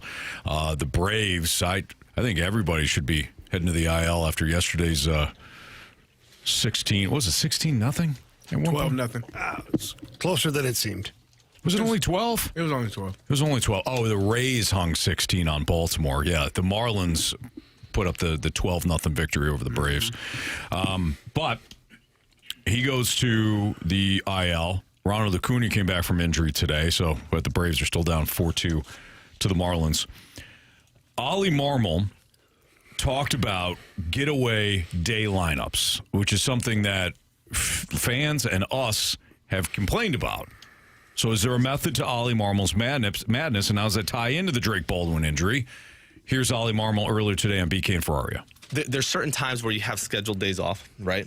And that I'll speak to that one specifically. We had 2 guys off that day, and then based on what happened the previous night, 2 other guys needed the day based on how their bodies felt and not putting them at risk in that quick turnaround of a night-day game. So like we just made we're just going to do it, and this will protect our guys for the next several weeks rather than trying to mix and match here and just put anybody at risk. So there's times where you don't want to do that, but based on the players and their feedback and how they're feeling, like you just have to do it. And keeping these guys healthy is a big part of my job. So the Miami one had more to do with, man, a couple guys came in after and they're like, man, I'm beat up.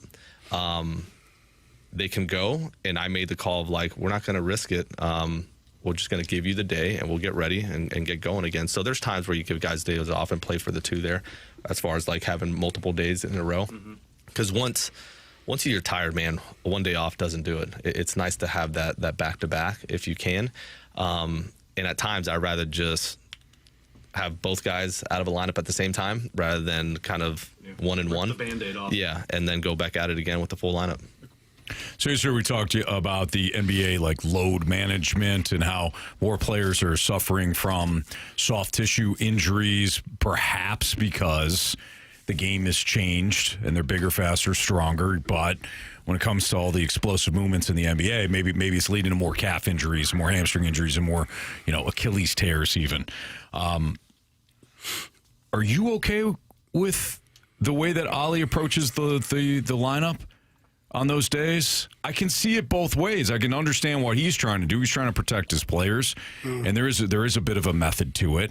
But on the other side, how many times have we seen a lineup like that when you could have gotten a sweep or a series win, and maybe with a better lineup you would have accomplished that? Yeah, a little short-sighted on our part, but I think it's probably hearing Oli talk and explain. I think it's probably unfair of us to question anything that he's deciding because we're not privy to the information of the bumps and bruises and the hips and the groins and the shoulders and the backs. We're not. We just think, well, hey, he played yesterday. He's fine. Right back. And if Oli is going to take multiple players out in a game, it is what it is. Do I love it? No, I'd like to see it I'd like to see it staggered. But he has his way of doing things. And we really haven't seen too many games this year. What, 2 or 3? Where we've looked at the lineup and be like, oh, my goodness. Mm-hmm. That's not a lot when you consider the amount of games that they've played. Sure. Or even, expand that over the course of 162 games. Yeah. It's really not going to be a lot. So I trust Oli and his medical staff to make the right decisions on what guys need rest for how long and when. I do feel like if it's an important game, though, maybe you do it a little differently if you have a chance to get a sweep. Certainly a division opponent, but he hasn't done that against the Brewers or the Cubs or the Pirates. He hasn't done that yet. It was with the Marlets, it was one game, and I forget who else was the other game. Tigers. Tigers. He kind of did it a little bit in that last game against the A's, but that was the game that they came back and won. So we don't really highlight that because they won. Because we like to pick and we like to cherry pick the information. We do. Yeah. So I don't know. I at this point, the way the Cardinals are rolling and hearing him explain his reasoning, I think for me personally, I have to trust his decisions. I agree. I think you do have to trust his decisions. I think the hardest part is probably getting players to actually say, yeah, I'm tired. Mm-hmm. I don't know. I mean, you're wired to want to play the game. So if your guys are saying, yeah, Skip, I'm a little tired. I'm a little banged up. My body's a little bit sore. I think it's got to get choked up thinking about missing time, missing games. I think understanding who you're dealing with and what players you have. But I think we're at you're not going to see Cal Ripken, Iron Man streak. You're not going to see guys playing every single night anymore. That's just not the way that it is.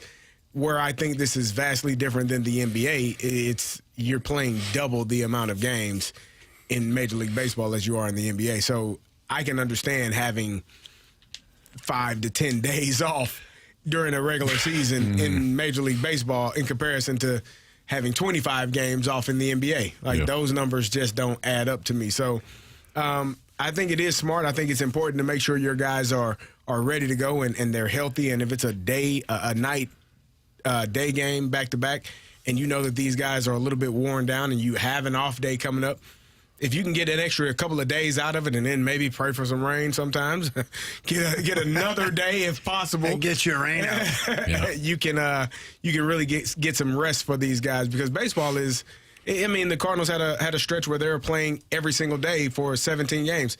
The NBA don't do that. They have back-to-back, but they don't play 10 to 12 games in a row. They'll have 2 games in a night, and then they might be off for 2 or 3 nights, which is, again, why are you taking so much time off? Yeah. Which you're driving me crazy. The Major League Baseball, they play essentially every day during a stretch. Sure. But they might go 2 or 3 weeks where it's almost like every single day. So I can understand having some of that time off and needing a rest, whether it's a physical rest or just a mental reset, which I also think is extremely important as well. I think in baseball it's more mental. not to say that guys' arms aren't hanging at some point. Like for pitchers, it's a different animal. When it comes to position players, they're not running up and down the court well, like I in see the NBA. middle of the They're infield, not, though, getting bumped up, man. Yeah, a little they're bit. diving Sure. around. Catchers, and absolutely. Catcher for sure. But when it comes to baseball, I think it is more mental. You get into a slump and you feel as though you're never going to come out of it, and sometimes you just need that mental break, and you're good to go again. But when it comes to like the physical stuff, I feel like it's less so in baseball than maybe it is for these other sports. We think that, but I'm not comparing it to hockey or football, but think about standing there for an extended period of time, and then the ball's hit to you, and you have to make an explosive movement. Mm-hmm. Think about that, because your body is technically at rest, and then you have to make an explosive movement quickly, not knowing where the ball is actually going, but you've got to track it and get over there. That's how groins and hip flexors and hamstrings happen, calves, because there's not a lot of action, but then all of a sudden there's action. It can be not as difficult, but it can certainly cause problems for certain players. It's Fastlane on 101 at ESPN with Carey Davis, Jamie Rivers, and Anthony Stalter.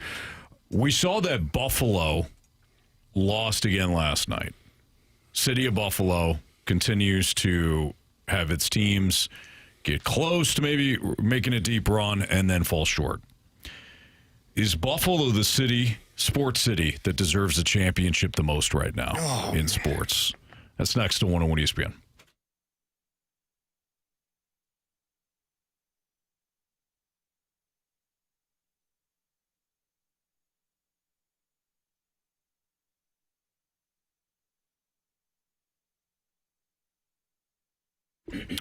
Hey, when it comes to your emergencies, when it comes to the garage doors, you got to call my friends at Don's Garage Doors at 866-4-DON-STORE.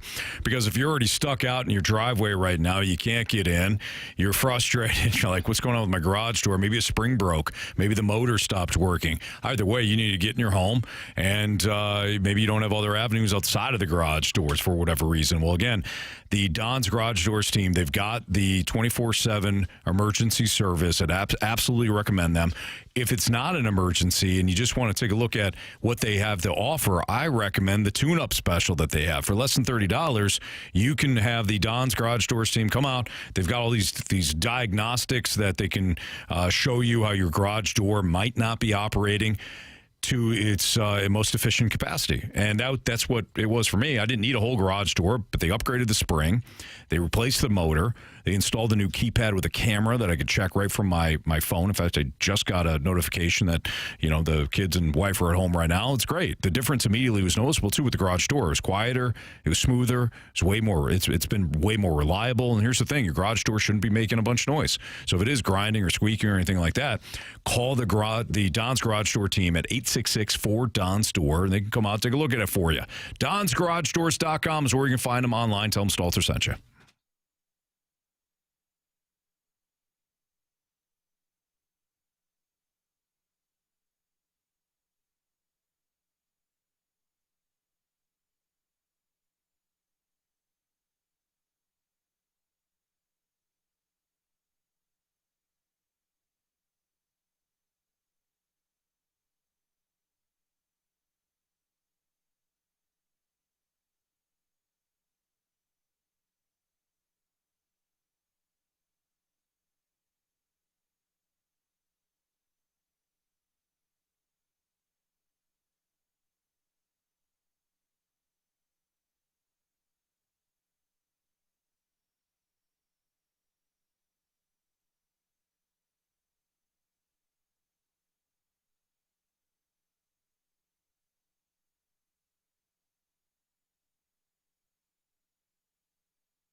101 ESPN Sports Center. I'm Andrew Marsh. It's time for a Sports Center update brought to you by Saliga Heating and Cooling. We are off early today because we have Game 3 between the Thunderbirds and the Penguins. Pre-game for that one will start at 5:50. Puck drop is at 6:05. The Cardinals take on the Pittsburgh Pirates tonight. Matthew Liberatore on the mound. First pitch is at 6:45. I'm Andrew Marsh, and the Sports Center update is brought to you by Saliga Heating and Cooling, a Daikin heating and air conditioning dealer.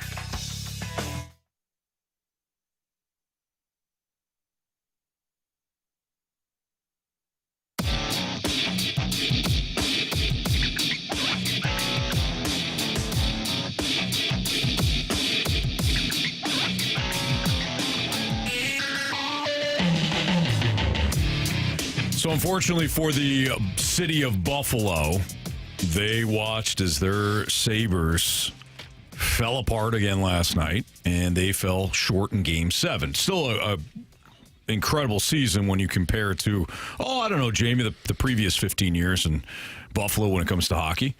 But nonetheless, I'd say so. Is there any sports city right now that is more deserving of a championship than Buffalo? Sports city. Not more deserving, because the fans, the Bills Mafia, they're dedicated fans. Every game they show up. They're smashing through tables. It's minus 1,200 degrees outside. They're pile driving tables. They're doing all sorts of things. And not only that, how many times have we seen the Bills Mafia jump onto a GoFundMe and help a player from another team has an unfortunate situation, or a fan from another team, and they're raising money?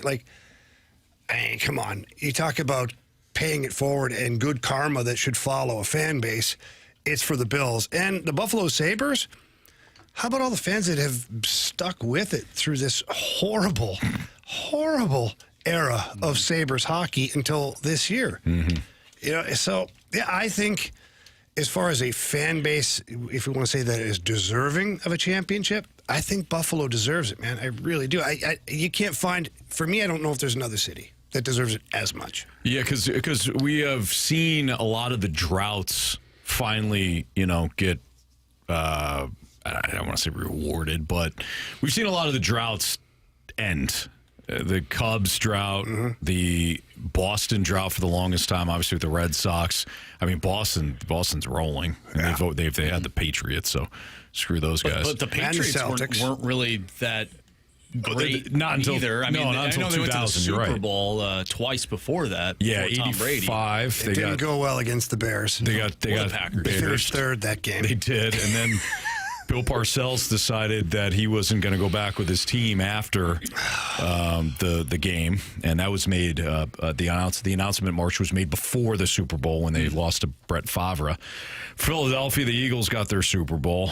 You could say Minneapolis, Cleveland, but I don't think Cleveland deserves a championship. Well, they got the Cavs within the last, You're right, whatever. You're right. So I think Buffalo is probably the most deserving. But what about your Minneapolis, Minnesota teams? Team. We'll use singular because I don't care about the Wild or the Timberwolves or the Twins. But the entire city. But we got to talk about the entire city. The city, I know for sure. You only care about the Vikings, right? But the Vikings, the Wild, for sure. The Twins. I was talking with some of my buddies, and they're Wild fans, and they're like, I think this is going to be the year. I mean, they had a really good team. This could be the best chance that they have had up until this point to go at least make a run to the Stanley Cup. And I told them, guys, if you guys are going to win a championship, it's got to be the Vikings. The Vikings got to win one. Mm-hmm. They got to be the team to do it. The Twins already have a World Series. The Timberwolves, they have a solid team. They're there every year in the playoffs with the Ant-Man and whatnot. The Wild are, they just keep losing in the first round. Somehow they made it to the second round this year. Right. But man, the Vikings. I mean, talk about just a franchise that just can't get it done. Mm-hmm. And a pretty good franchise, too. It's not like the Vikings have been an embarrassment in the NFL. Thing. It's not like they've been in Cleveland. No. The Minnesota is the state of hockey, but you'd be surprised how many people care more about the Vikings up there than they do about the Wild. I believe that. Yeah. What about you, Carey? Is there another city, a fan base that needs a championship or deserves it? I mean, I'm looking at some teams here. San Diego probably could use one. Yeah. They've never had one. Mm-hmm. They only have one team, though. Mm-hmm. Yeah, they're down to the Chargers are no longer there. They left. Mm-hmm. Which still always, my brain can't process that. I still call them San Diego Chargers. I do it all the time. It's not intentional, but it is. They were there for so long. Mm-hmm. I mean, San Diego is probably the one that I could think of. As bad as it sounds, and not, we're going to exclude a couple of the teams in this region, because all the teams of this region are not fans of the Yankees and the Giants. But New York, I mean, the Rangers ain't won one in 30 years. The Mets, the Jets, the Islanders, like, you got a lot of teams Giants that. had a couple Super Bowls. That's why I said excluding the Giants and the Yankees. Yeah. You didn't have your glasses on. You didn't hear me. That's a good point. My bad. There we go. But I would say that because some of those fans that are not Giants and Yankee fans are fans of the Mets, Jets, and Islanders, more than likely, and they ain't seen a championship in Since forever. the 80s. Yeah. But at least the Islanders won like 4 in a row. They did. Yeah, some of them people wasn't alive when they did. And then after that, decided we're good. Yeah. It's a whole generation of people that weren't alive. I couldn't have celebrated. I didn't see that. I don't know. It's a bunch of kids like saying that. Ironically, I will throw Carolina in there as well. Oh, what? With the Hurricanes. I know that they won a long time ago, but also the Panthers. Mm-hmm. Like the Panthers, they've been to 2 Super Bowls, and they lost to Tom Brady and Peyton Manning. Yeah. What about the? if you want to include too, you're talking about the Panthers, the Hurricanes, or the Hornets. Oh my gosh! You got exactly. So point. I forgot about the Knicks as well. The Knicks ain't won since the 70s. So like if you're not a Yankees and Giants fan in New York, that's right. You're if you're a long-suffering. Knicks fan, it's been 50 years. Mm-hmm. Since you've seen a championship. I saw a documentary too where Whoopi Goldberg decided to coach that team for a little bit. Yeah. How'd they do? I don't know if they won the championship. I don't think they did either. Yeah, she came down from the rafters. Yeah, she was sick of watching it. Yep. How do we feel? I see a couple of times on the text line here. How do we feel about the city of Detroit? It's been a while, man. They won in the 2000s. Basketball. Yep. And hockey. And hockey. Yeah. The been a while. It's the been 2000s with the Pistons and Red Wings. Yeah. I don't know. And the Tigers went to a few World Series. Yeah, they as well. did. Yeah. Like really good city, though. Really good sports city. They've seen some championships, at least. Now, the Lions. Plus, Ann Arbor's not that far away from Detroit. It's about 35 minutes or so. The city is divided. Yeah. They are. Between Central Michigan and Michigan? I'm thinking probably the you meant Green Michigan team. State. Rise up chips. Yeah. Rise up chips. I want to know from Jamie, please, which Canadian city deserves a champ? Obviously, Toronto has I don't the think Blue Toronto Jays. deserves it. But so Toronto has the Blue Jays and the Raptors. Raptors just won an NBA title not too long ago. Same year the Blues won the Stanley Cup. But out of all the other teams, we're just sticking to a Stanley Cup. Which of the cities in Canada deserves one? Wow. It's got to go Montreal, right? I kind of have to go Montreal. I don't really like the Oilers. What about the Calgary Flames? I don't really care about Calgary at all. In my opinion, I find them irrelevant. Vancouver, they've been to a few Stanley Cups. Don't like Vancouver. Always a whiny little organization. Now that they have the Sedins there, I want them to lose even more. Those guys are weird. They're like 2 little alien babies. It's just like, what's going on here? Mm-hmm. I mean, they're weird. Let's go. Let's be honest. Montreal, I mean, I guess Toronto, if we're really, but you excluded them because they've won some things here recently, and the Blue Jays did go to the World Series last year. I can't really say Ottawa because all they have is the Ottawa Senators. So but that's my question. And the Red though. Blacks. Stanley Cup. The Red Blacks have won recently. We're just talking Stanley Cup. Yeah. I feel like Ottawa would be a good great. one. It would be an awesome situation there. but the market's, it's small compared to like Montreal or Toronto. Like if you're going to have a Canadian team win, to me, it's got to be a Mammoth that wins. I just like Utah. Nah, As I said, Mammoth? As I said the same thing as well. Yeah, Utah it is. They haven't won one either. They deserve one, too. There you go. They have a whole franchise that had to fold because of that. There you go. Yeah. Oh, man. And the owner, Ryan Smith, should be rewarded for what he's doing. Yeah, he's unbelievable. Saying Montreal deserves a Stanley Cup is like saying the Yankees deserve one before, they won with Jeter and all those guys. 30-some years between titles. Do you feel that way? I mean, there's a whole generation of people that have not seen that. That's fair. Like you're 30, right? You just turned 30. You would have not. What year were you born in? 96. You would have not. You wouldn't even remember. Obviously, you don't remember. So you don't remember? No, Jamie, I don't remember that. He literally wasn't alive. All right. Not that you weren't a thought, Andrew. I don't think I was. Just 5 years. That was guys. I'm trying to smooth it out here. Don't worry about it. Let him go. Real quick. We talked about like most deserving. What about least deserving? I call Boston. Yeah, Boston for sure. Sure. I love the Patriots and all that stuff, but Boston, the Bruins have won it. They went to the final. The Patriots, the Celtics. No, they've been the Red Sox. spoiled. They've been spoiled. Yeah, Thank you. I would say Chicago. I would also say L.A. Yeah, L.A. Yeah. It's the big cities, though, right? Boston No one and likes LA. watching big city teams The Angels have not. I mean, come on, man. The Angels are fighting for their lives out there. They deserve it, don't they? Are they fighting? Almost got no hits. Still won a game. They won. As soon as I said it, Jamie. Ashley just texted me, your mother is going to disown you. No, She's Mama a Maple Rivers. Leaf fan. Mama She's Rivers cheering for the knows. Canadians right now.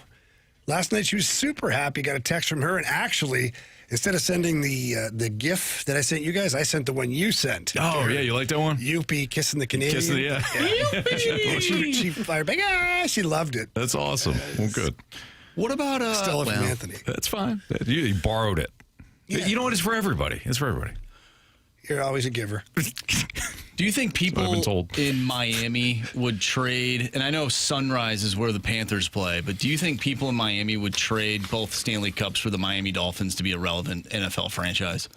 They might. Probably in Miami. Miami is a you know what they actually, you know what they would do? They wouldn't do the Florida one. They wouldn't do, or I'm sorry, the Panthers. They would do the Marlins. The They'd 2003. They'd give you the 03. They give you the 03 one, 97. You can keep this one. Here, you keep these. Give us the Dolphins. Dan Marino at least get one of them. Yes, yes. Nice. That's what the Dolphins fans would do. They'd say, hey, here's take these Marlins ones. All right, it's a Fast Lane on 101 ESPN. We've got a new series for the Cardinals down at Busch Stadium, opening tonight against the Pirates. So we will have our entrance survey next on 101 ESPN.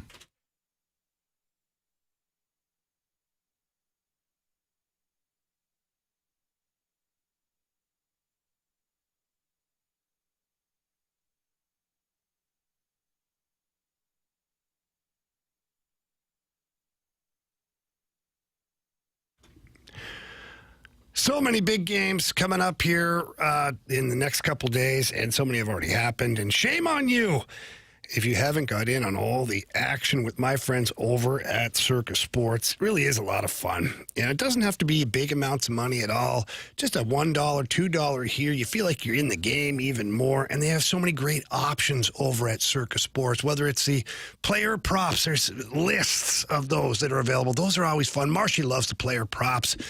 Or it's a parlay. Just a 2 or 3 leg parlay is fun as well. But you do have to download the app. And it is the world's largest sports book right there with your mobile device. Go to the App Store or the Google Play Store. Punch in Circus Sports, find the white logo. That's for the good old state of Missouri. And then you are off and running. They've got great lines on futures bets. So if you think you can predict a winner down the road, get on that. They do always have the best odds of any app that is out there.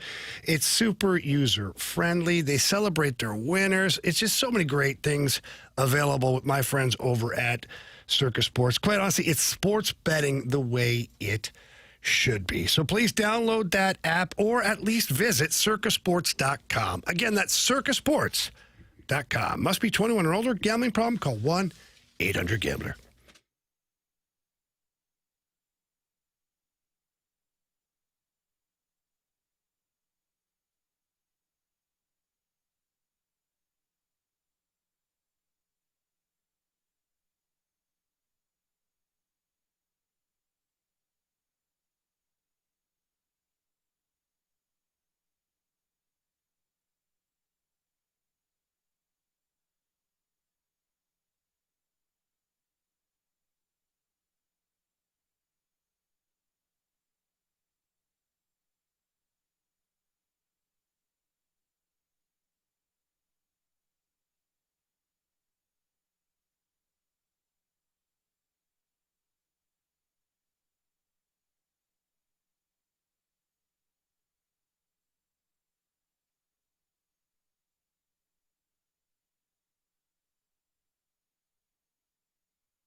Cardinals, Pirates tonight.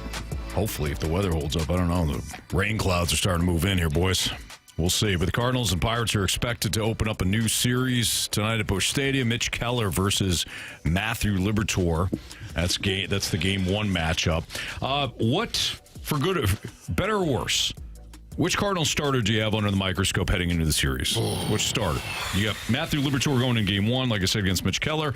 Game two is Michael McGreevy versus Carmen Moldazinski. And then game three is Dustin May versus Braxton Ashcraft. Or Croft. Might be Croft. Spelled Craft. Might be Croft. Liberatore, McGreevy, May. Who do you got on the microscope for better or worse? McGreevy. I want to see him continue to go out there and perform in the manner in which he has. He's done a really, really good job. He's still, I believe, leading the team with the lowest ERA at 2.1. He had a I don't remember his last start against the A's. He gave up 5 hits, but only 1 earned run, and that was the home run. I forget who it was to, but he's done a was it Langoliers? Nick Kurtz. Kurtz. Yeah. Right. Kurtz.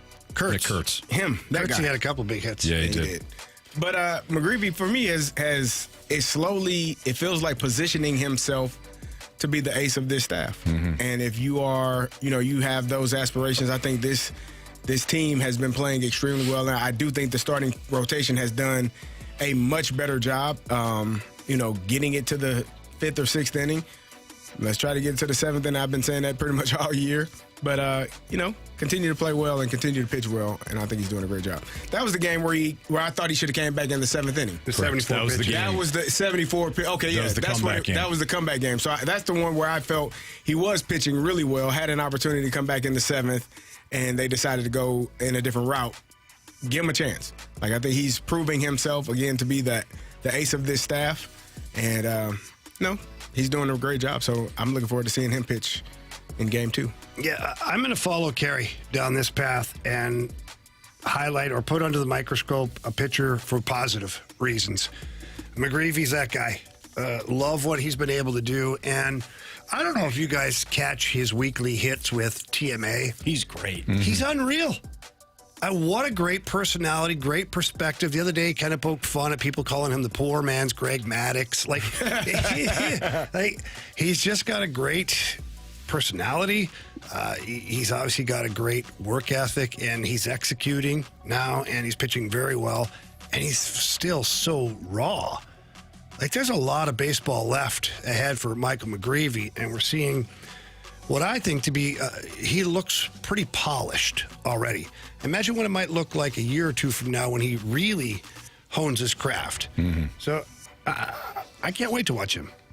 That's good. I think for me, it's still Dustin May, because I don't think we have seen Dustin May really get into a groove yet. He's had a good start here and there, but he hasn't found the form that we all thought he'd have in spring training. And maybe this is just kind of who he is when he is healthy. He just kind of, he might give you a 5, might give you a 6. It's certainly not an asset that you're dying to trade at the deadline, or somebody that's going to fetch you something in return. I was going to ask you that. What if this is who he is? Yeah. What if this is... Can you ride it out for the rest of the year with him and just say the thanks? best version of him as a starting pitcher? Mm-hmm. Last year he started 23 games and he had an ERA of 4.96. Right. Right now, he started 9 games. He's at 4.81. Yeah, he hasn't been great. He's the 5th starter. Now, in fairness, his first couple of games were He was He's struggling. been much more consistent since that point. Yes. Not going to say he's been an ace, but he's been better. Right.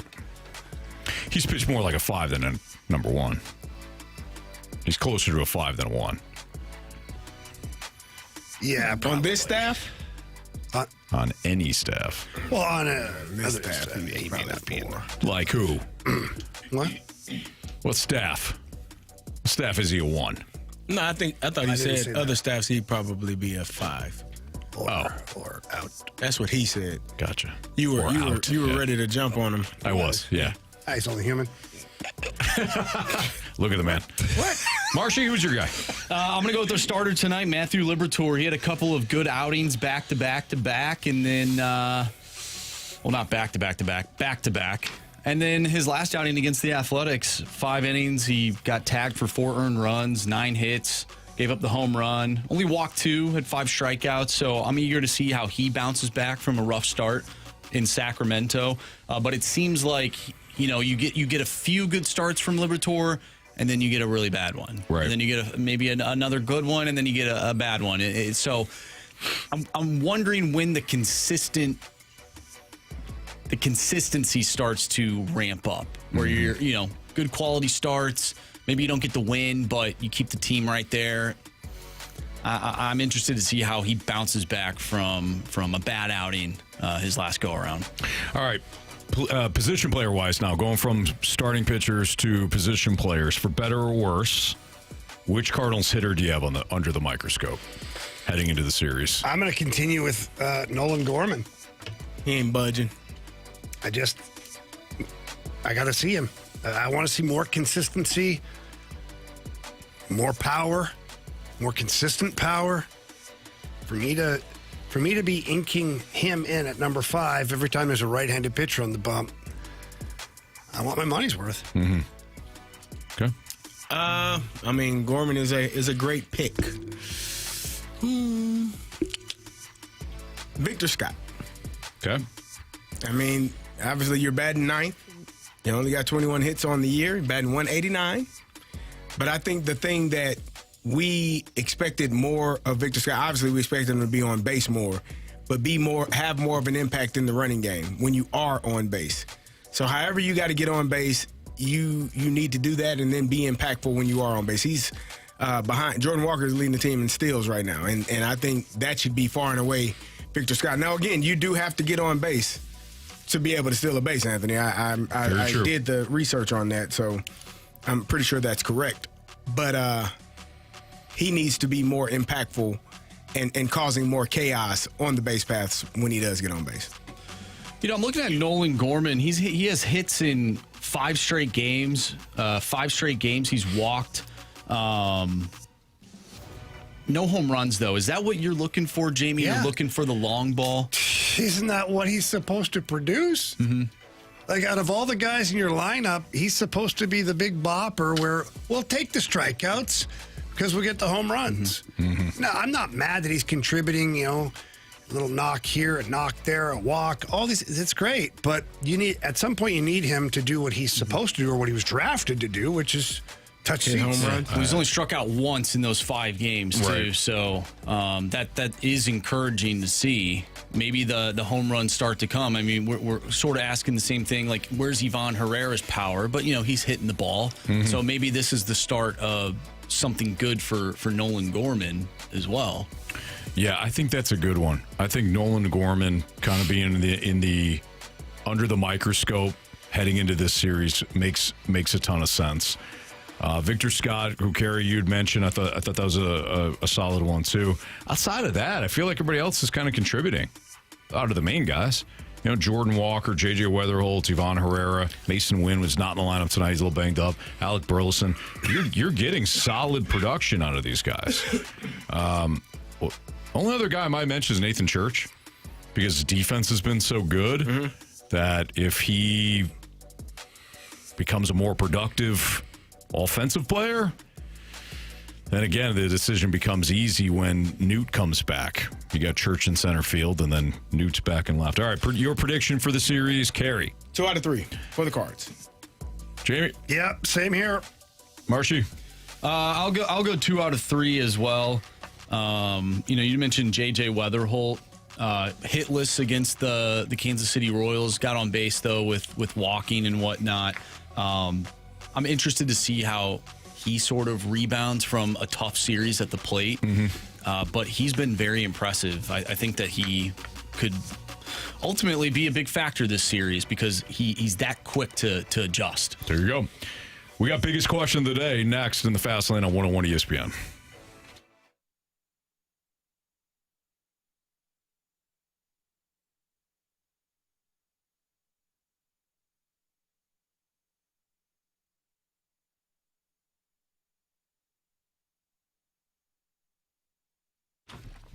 Carey, I was feeling tired even when I got decent sleep. I didn't feel as sharp or as motivated when it came to, things that I truly enjoyed, whether that's working or, working out. Drive wasn't there, work, gym, forget it. That's when I went to Mentality, and I sat down with the board-certified physicians, and I got some real clarity when it came to what happens when, as we get older, our testosterone levels dip, and when the testosterone levels dip, those type of things can impact you. You don't feel great. You don't have that motivation. You're tired all the time. And I know you kind of experience that too. Yeah, if you're losing your edge or you're feeling like you're losing your edge, it might not be your age. It could be low testosterone. And Mentality will get you on a program that will get you back to feeling like the man that you used to be. They'll give you the peptide therapy or they'll give you the testosterone therapy. They have multiple options to allow you to feel like you're 25 again. They can't make you 25 again, but they can give you the things and the tools to help you feel like you're 25 again and give you that edge back that you're talking about. Yeah, and Carey, they're whether it's 5 weeks or 10 weeks, they're drawing your blood to make sure that nothing else is going on. They check your levels, they check everything for you. They go over it, they explain it to you in layman's terms, and I love it. And it's a personalized plan. My plan does not look like Carey's plan. It shouldn't. It's no gimmick. Real evaluations before treatment. They do a tremendous tremendous job at Mentality, and you're going to love it as well. Visit them to schedule your appointment at lowtusa.com. Again, lowtusa.com. When you do head to one of the facilities, one in either Chesterfield or South County, tell them Carey and Anthony from 101 ESPN sent you, and they'll love to hear that. It's Mentality.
It's time for the Fast Lane's biggest question of the day. Presented by Banner Construction, the experts in James Hardy siding.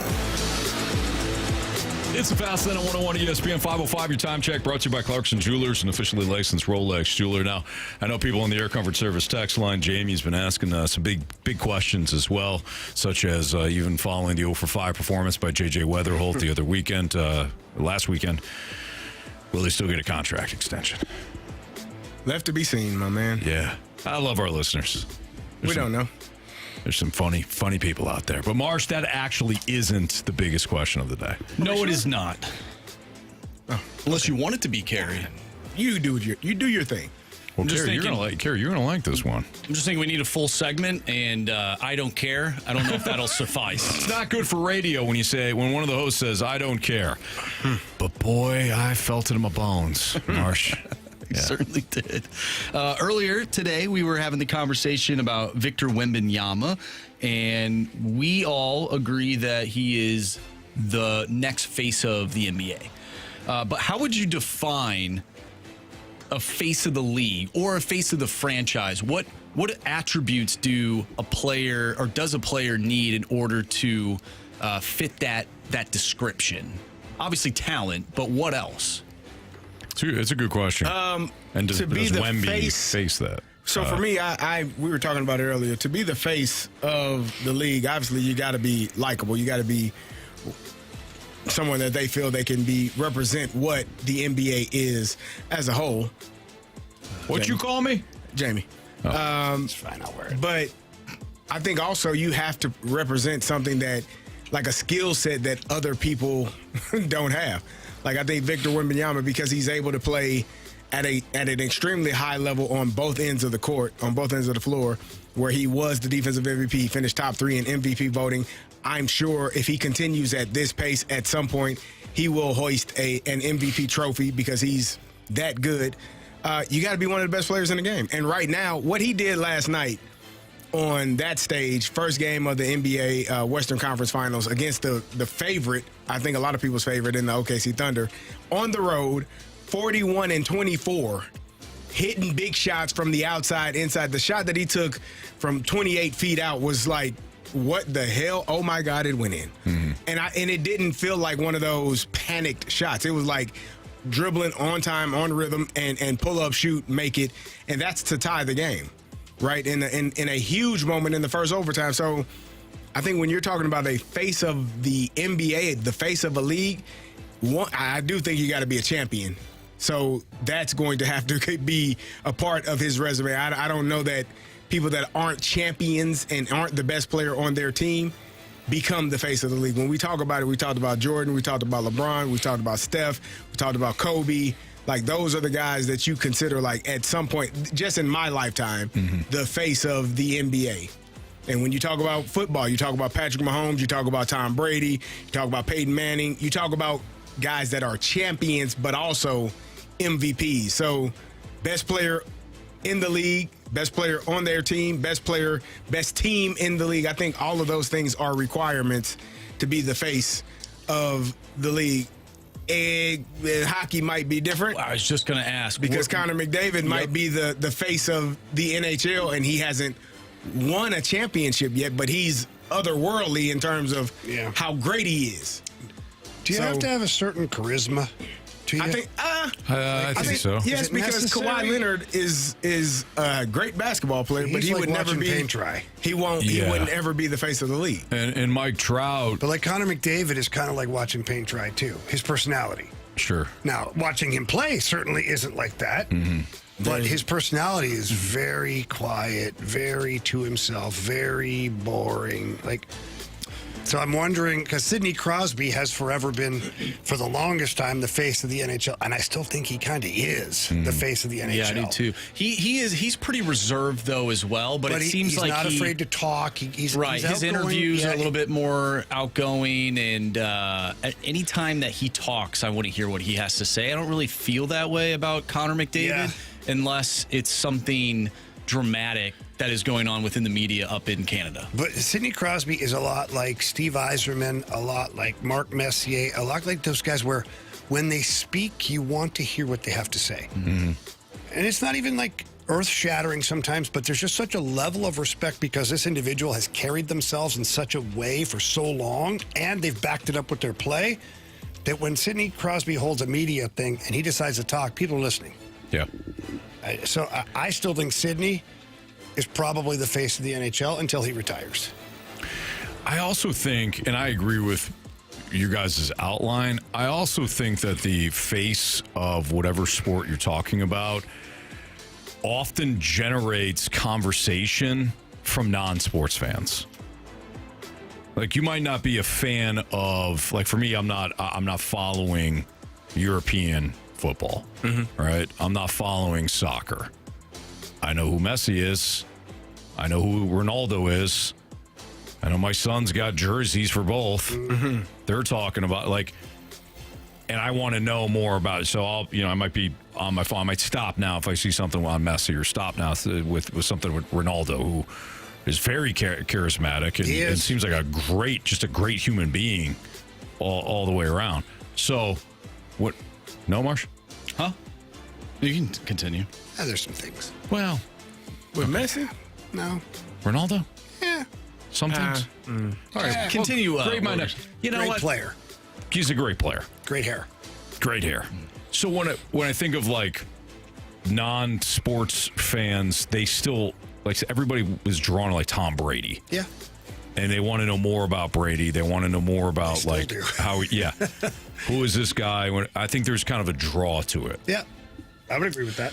Interesting text here from the 636. It's hard to have a face of the league in the Western time zone because people don't get to watch them as much. I think that's fair. Yeah, but then is LeBron invisible? Was Wayne Gretzky invisible? Shohei Well, Ohtani? But he said it's not impossible. He just says it's more. He said it's more difficult, right? More difficult. Yeah. I mean, I guess maybe you're average player, but if you're a star player, you're getting your recognition. Look, we're talking about Macklin Celebrini. He's in San Jose, which is not a big hockey market, but he's getting lots of media attention because he's such a great player. This texter and I will go chase ourselves. That's all you need to say. All right. I'm not gonna dispute that. Ohtani, face of Major League Baseball. Where's it Aaron Judge? Ohtani. It's Ohtani. I think it's got to be, especially if you go internationally. Yeah, it's not even close. Yeah, it's not even close. Yeah, good call. This is random, and since we're talking about the face, if you look at Major League Baseball's the logo, there's a face there. And this question has been circulating on the interwebs. Mm-hmm. Is Major League Baseball's logo a left-handed or right-handed hitter? He's a righty. I think it's a righty. Are you sure? That's his back. He's looking at. Or is he facing forward? It is a silhouette. Yeah. I think he's a lefty. He's a righty. What are you guys looking at? He's a righty. No.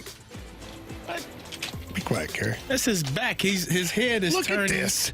His head That's is his here. back. His eyes, his nose is right there, Carey. Eye on the ball, and he's a lefty like this. Look at this. I agree. I think he's a lefty as well. Lefty. He's a righty. That's his back.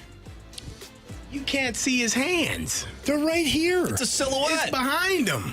I mean, it's right. He's like this. No, it's the back and No, it's it's his behind. back. You can't see the whole You can only see some of the knuckles. Like this. No, Carey's right. What is he? He's not Kevin Youkilis. Kevin Youkilis? He's a right-hander. You guys are drunk. Again. You guys don't know what you're talking He's about. clearly a You lefty. guys don't know ball. Honestly, it's one of the greatest logos I think we ever seen because it could be righty or lefty. I do think he's right. Maybe it's Shohei Ohtani. Maybe.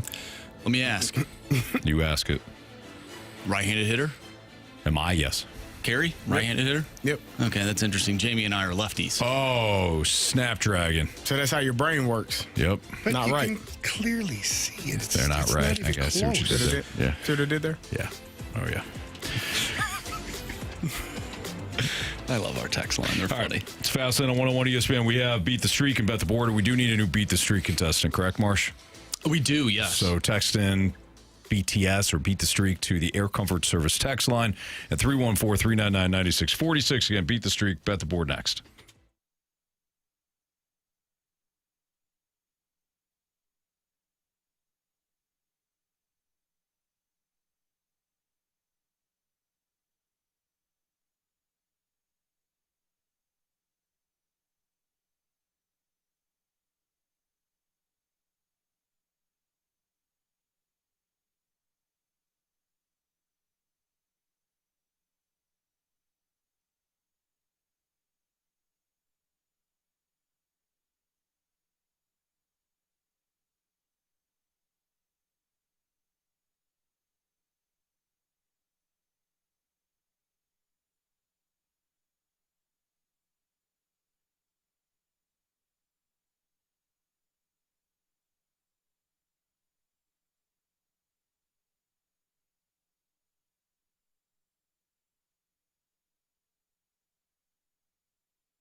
to hit baseballs. All of my successes depend on me. You're ready to hit. The hits just keep on coming. And his first big league hit is a bullet up the middle.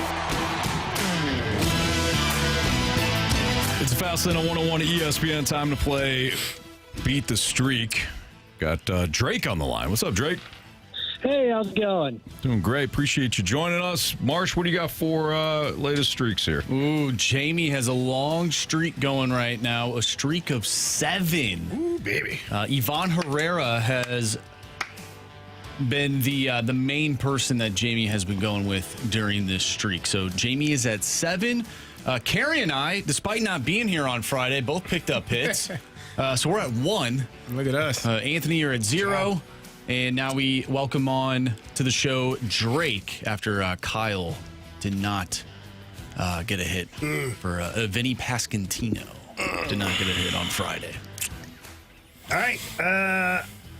I'm going to double down. I keep saying that Herrera's going to hit a home run. Check both boxes at once. Thank you, Ivan. Okay. Ivan Herrera to Jamie. Marsh, you or me? You can go, Carey. Give me, give me Burley. I'll double down with him. Burley to Carey. I'm going to go with a Pirate tonight. I'll take Brian Reynolds. Okay. Drake, you're up. I'm up. I'm thinking Mason Wynn, second home run of the year. Not in the lineup. Wynn is not in. Yeah. Oh, not? No, he's I thought you can have him if you want. No. Let's not do Drake like that. I don't want to be like Kyle. Let's see. Well, I got to go with the hot guys. Jordan Walker in? Yes, sir. Yep, Walker's in. Okay. Still hitting over 300, right? Yep. Yeah. Let's see if he can add to it. We'll go with him. All right. I will go with, let's see here. Weatherholt disappointed me. So why don't we go with J.J. Weatherholt to bounce back? All right. All right, there you have it. That is Beat the Streak here on 101 ESPN. Drake, good luck to you. If you get a hit tonight, you'll be back tomorrow. Perfect. Thank you. You got it. Thank you. All right, from Beat the Streak to Bet the Board.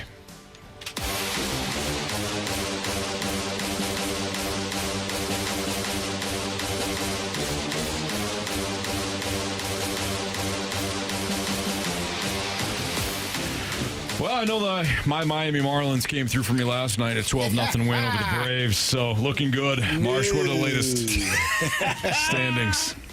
Well, Anthony, I wrote down that you had the Braves money line. No, you wrote that down wrong. Yeah, no, I don't think so. Okay. Whoops. You are at 8 points. I picked up a point last night thanks to Alex Tuck, who did absolutely nothing in the second round, but he did get 5 shots on goal last night. That's all you needed. All I needed. So I'm at 8 points. Jamie is at 6 points, and Carey is at 5. Drake Baldwin, who has been one of Carey's favorite players for the 1.5 hit runs and RBIs, is now injured. Uh-oh. All right, is it my turn? Go, Carey. Marsh, yes.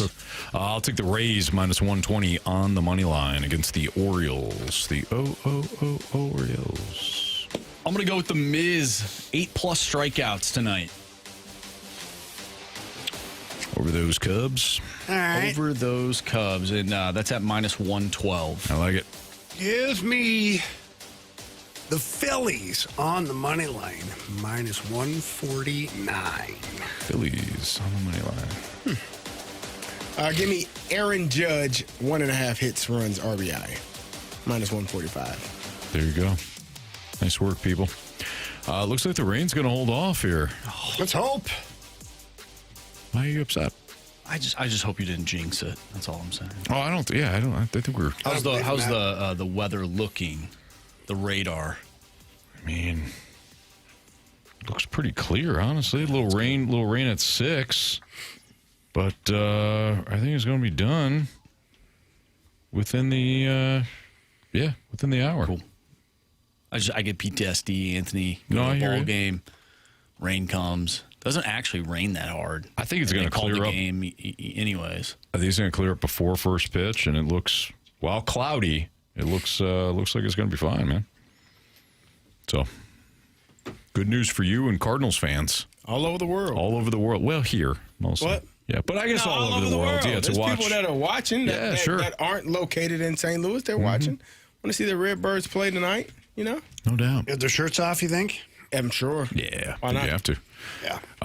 We talked about this a little bit earlier today, but got a couple of minutes before we put a bow on this one, so we'll go back to it. Chiefs, Rashee Rice ordered to jail to miss OTAs and minicamp. According to ESPN.com, Rice has been sentenced to serve 30 days in jail after testing positive for marijuana in violation of the team's of the terms, of his probation in his role in a crash that left multiple people injured on a Dallas highway 2 years ago. The Texas State Attorney's Office said Tuesday that Rice was ordered to go to jail immediately as part of his original 30-day sentence for the third-degree felony of racing and causing bodily injury.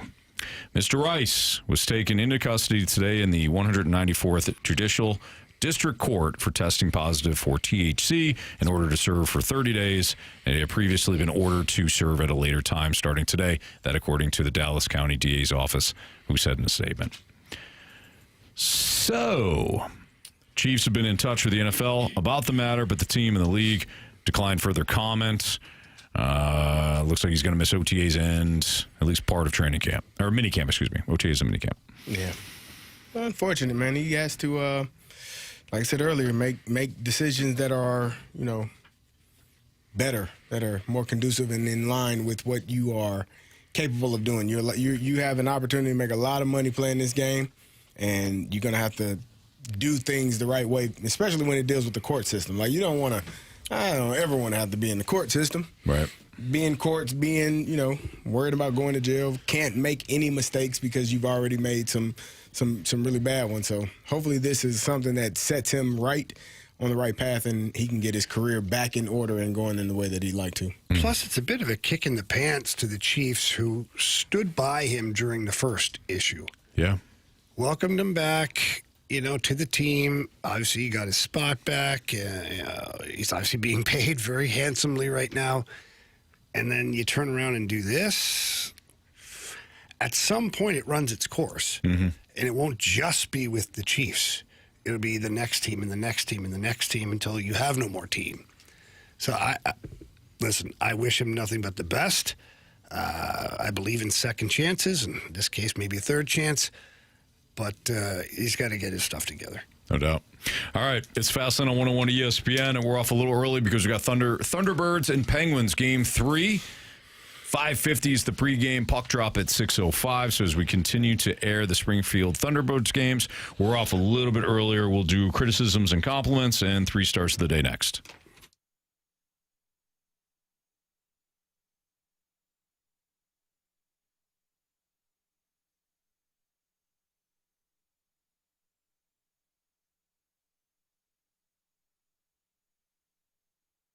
Well, my friends, over at Urban Chestnut, they are at it again, and they have nailed it again.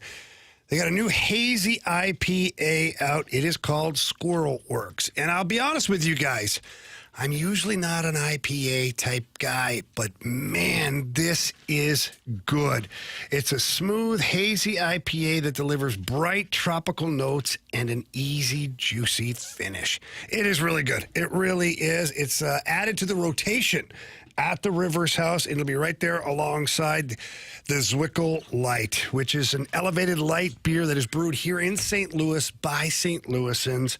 It's crisp, clean, refreshing, low calories, only 95, low carbs, 3.7 carbs, but man, it tastes good. Tastes like beer, not water.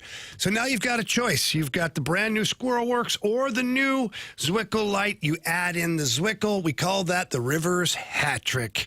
That's right. Go get yourself some at your local establishments. They carry that right now, and get it while you can before they get sold out.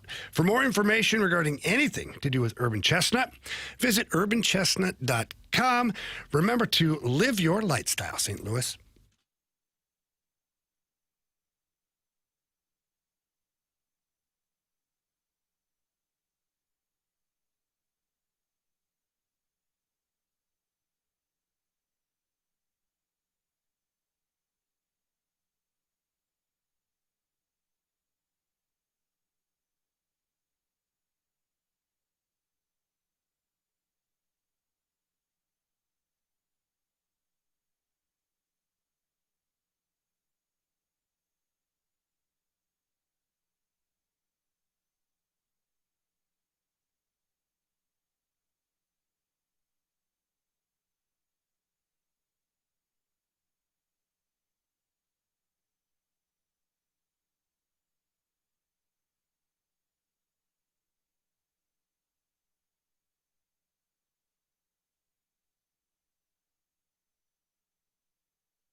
101 ESPN Sports Center.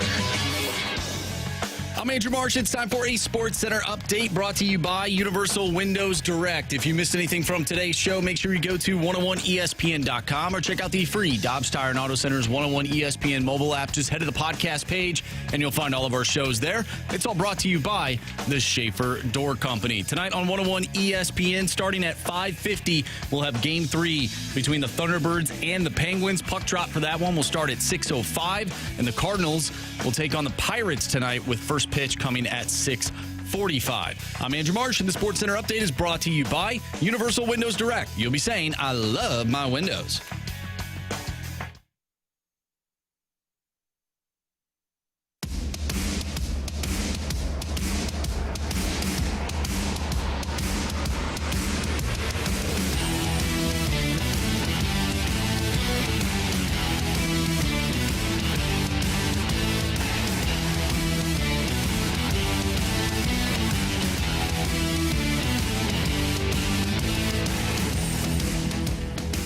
If you missed anything or from today's show, you can always download the podcast, available at 101ESPN.com or via the Dobbs Tire and Auto Center's 101 ESPN mobile app. All the podcasts brought to you by Schaefer Door Company. Time for some criticisms and or compliments, courtesy of the one and only Andrew, my man, Marsh. Criticisms and compliments. Presented by Bet365. With Bet365 early payout, you win even if they lose. Get paid out instantly when your team goes up big, even if they blow the lead later. Bet365. Winning is everything. From the 314, was homesick today. Thank you all for making my day a little better. Sorry you got sick there. Yeah. Sorry you're sick. Get well soon. Glad you were listening to us. Yeah, thank you for listening. We could help out a little bit. Maybe. Curb Stomp texted in, this show as a whole, lineup game haters, is 2 for 2 with bangers this week. Nice. Thank you. Yep. Well done. Well said. The Waterboy texted in, great show as always, loving that lineup game. I've been searching the Google machine for hours looking for tonight's lineup. But I'd really like to know if Anthony thinks any Cardinals players will get an extension soon. Maybe Jordan Walker, perhaps J.J. Weatherholt. Fire up fast lane. I think both will. And I think both contracts will be fully guaranteed, guys. That's my predictions. That's how Aren't baseball they, goes. there anyways in baseball? Don't worry about it. Never mind. Okay. Sure. I think there'll be contract extensions for both guys and fully guaranteed. That's what I think. First time. I like to just make sure that you guys know, because I think we'll continue to get that question. It's equally as good the second time, too. Yeah, thank you, Jamie. You're welcome. Yeah. Back in 2 and 2. Marshy? 314, Marsh is my man, too, until he decides to talk NBA. Oh, wow. Oh, what's wrong We're with not going to NBA haters. Come on, man. Said a little bit more than that. Yeah, you sure did. I just read that. I wasn't going to say the rest of it. No, I wouldn't either. Yeah. Nope. That's interesting. Funny or mean? Nah. Borderline both. Both. Okay. Can't say that. Got it. Can't Okay. do that. Can't say it. Can't say that on television. Yeah. You remember that show? I do. I do, too. It was a weird show. It was really good, though. It's kind of funny. It was like a sketch comedy show with kids, right? It was really good. Go ahead, Marsh. From the 314, hey, just joined. Do you guys think Walker and Weatherholt will get an extension soon? I do. Yeah, I do. I think both guys will sign contract extensions, and I think both contracts will be fully guaranteed. All right. Anthony, I have a question for you and for everybody here. This is a personal Just one. for you, Anthony.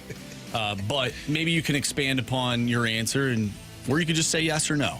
Or you could say, I don't care. Maybe that's what the answer You're will be. lots of options right now. I have the number one pick in my rookie fantasy football draft or dynasty league. I'm going to go with Jordan Love. I have or not Jordan Love. Jeremiah Love. Jeremiah Love. Yeah. Jordan Love's already picked. I say he's not a rookie. Jeremiah Love, but I keep getting people wanting this number one pick, and they're offering me all these different things. Would you? What are they trading? Yeah, what are they trading? Offering you, Andrew? Yeah. A myriad of different things. That what is the doesn't help most us. that you would give up in fantasy football to get rid of, or not give up, but in order to give away the first round pick? What do you need to? What do you need to get back? You looking for next year's first round? Nah, I would need a quarterback. You can trade? Can you trade anything? You can trade anything. Yeah. Yeah. Give me one of those quarterbacks that are. It's a dynasty league, so everybody stays. And now we just have the rookie draft.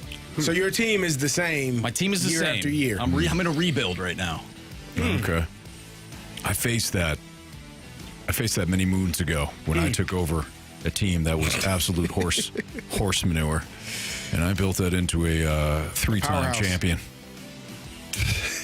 Proud of you, Anthony. Anyways, Marsh, I'd be looking for a guarantee on the box. I'd be looking for a player in return that, I mean, you're obviously not going to get an absolute stud, but I'd be looking at like a 3 or 4 year player in return for that. I'm looking for a stud. I'm looking for one of those players. A swap of first round picks. I think Jeremiah Love's going to be a stud. That's why I'm saying that. Yeah. Like I'm sure they're not trading you a running back, but you can ask. But I would be looking for a quarterback that has running potential. Yes. Lamar Jackson is always top of my list in fantasy football. He won't get that. You won't get it if you don't ask. Well, so after they say you always have to hell with you. Okay, then you got to reset and reshuffle the deck, Anthony. But damn, Carey, you got to ask first. Gary, I don't think you're wrong. I'd be looking for a He just shot mobile it down. They're not quarterback doing too. that. Don't do that dumbass thing. Well, okay, Marsh, if somebody's willing to give you Lamar for that first pick, I would definitely highly recommend it. Josh Allen. I'd highly recommend one of those. And this is we have 2 quarterbers too. You can play 2 quarterbacks. Okay.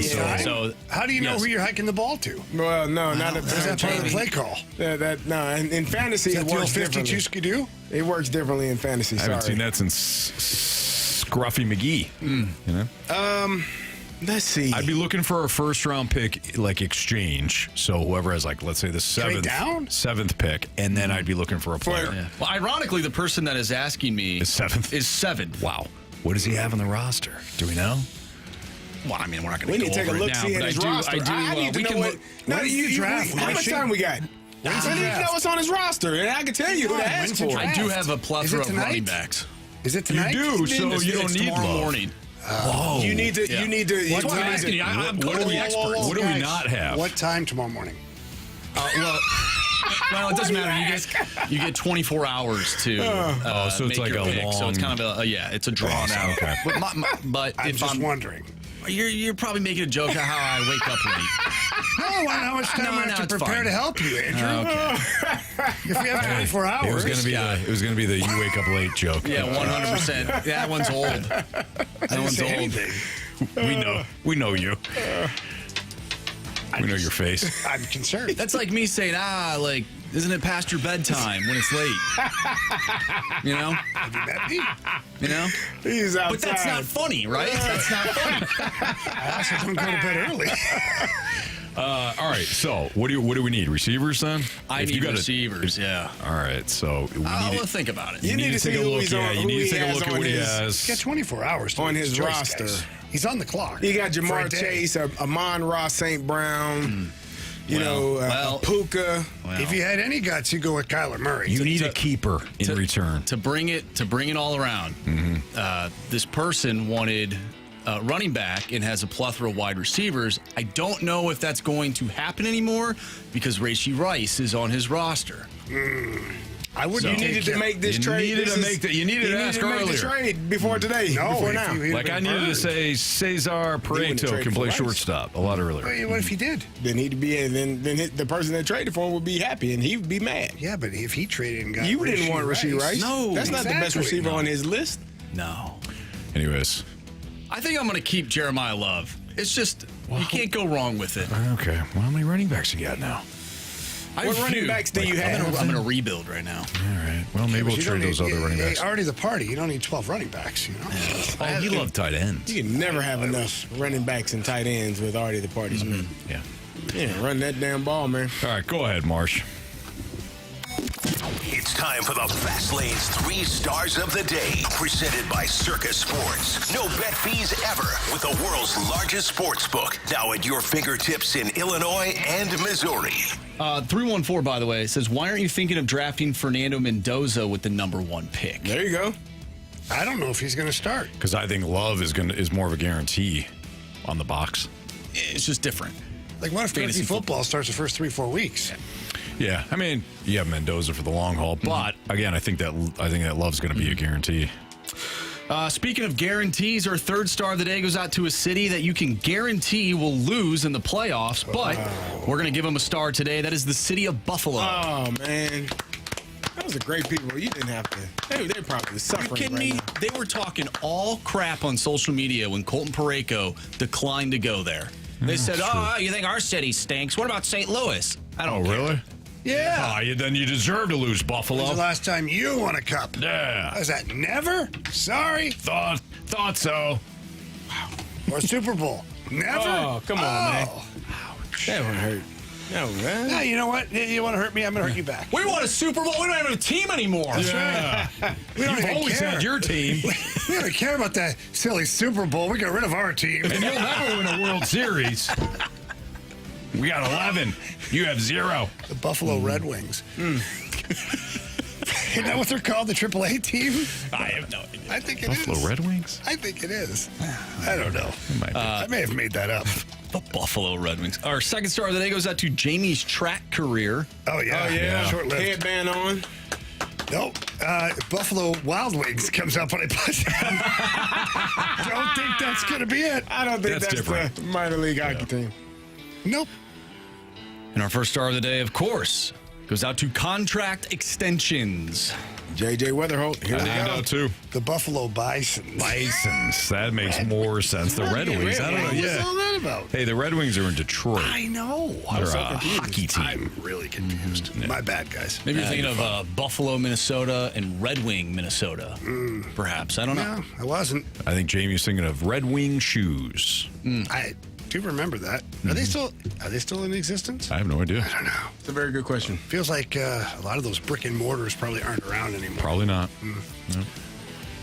Are PF Flyers still around? I don't think so. PF Chang's is still around. PF Chang's is I saw around. that Yeah, the they're other right day down on the street, actually. Chesterfield Parkway, Yeah. too. They big Try horses. the... A buddy of mine tried to get picked up and put up on the big horses. Oh, yeah? Yeah. How'd that go? Not well. He fell off. Oh. It didn't break? No, the horses, those are massive. Sturdy? Yeah. And the Horses staff are was strong. pretty upset about it. He get over it. Yeah. Did he own the place? Who? My buddy? No. No, the staffer. No, they were upset because there are some other things too. They were what? There were some other things, too, he said. That makes sense. Yeah. There we go. I think it's the other things that the staff probably Enough was is upset enough. about. Yeah. It's time to go. I can't remember. Gents, it's time to go. It is time to go. It is. Yep. All right, we got Thunderbirds, Penguins, Game 3, pregame 5:50, puck drop 6:05. That'll do it for us. For Andrew Marsh, for Carey Davis, for Jamie Rivers, I'm Anthony Stalter, and we will see you.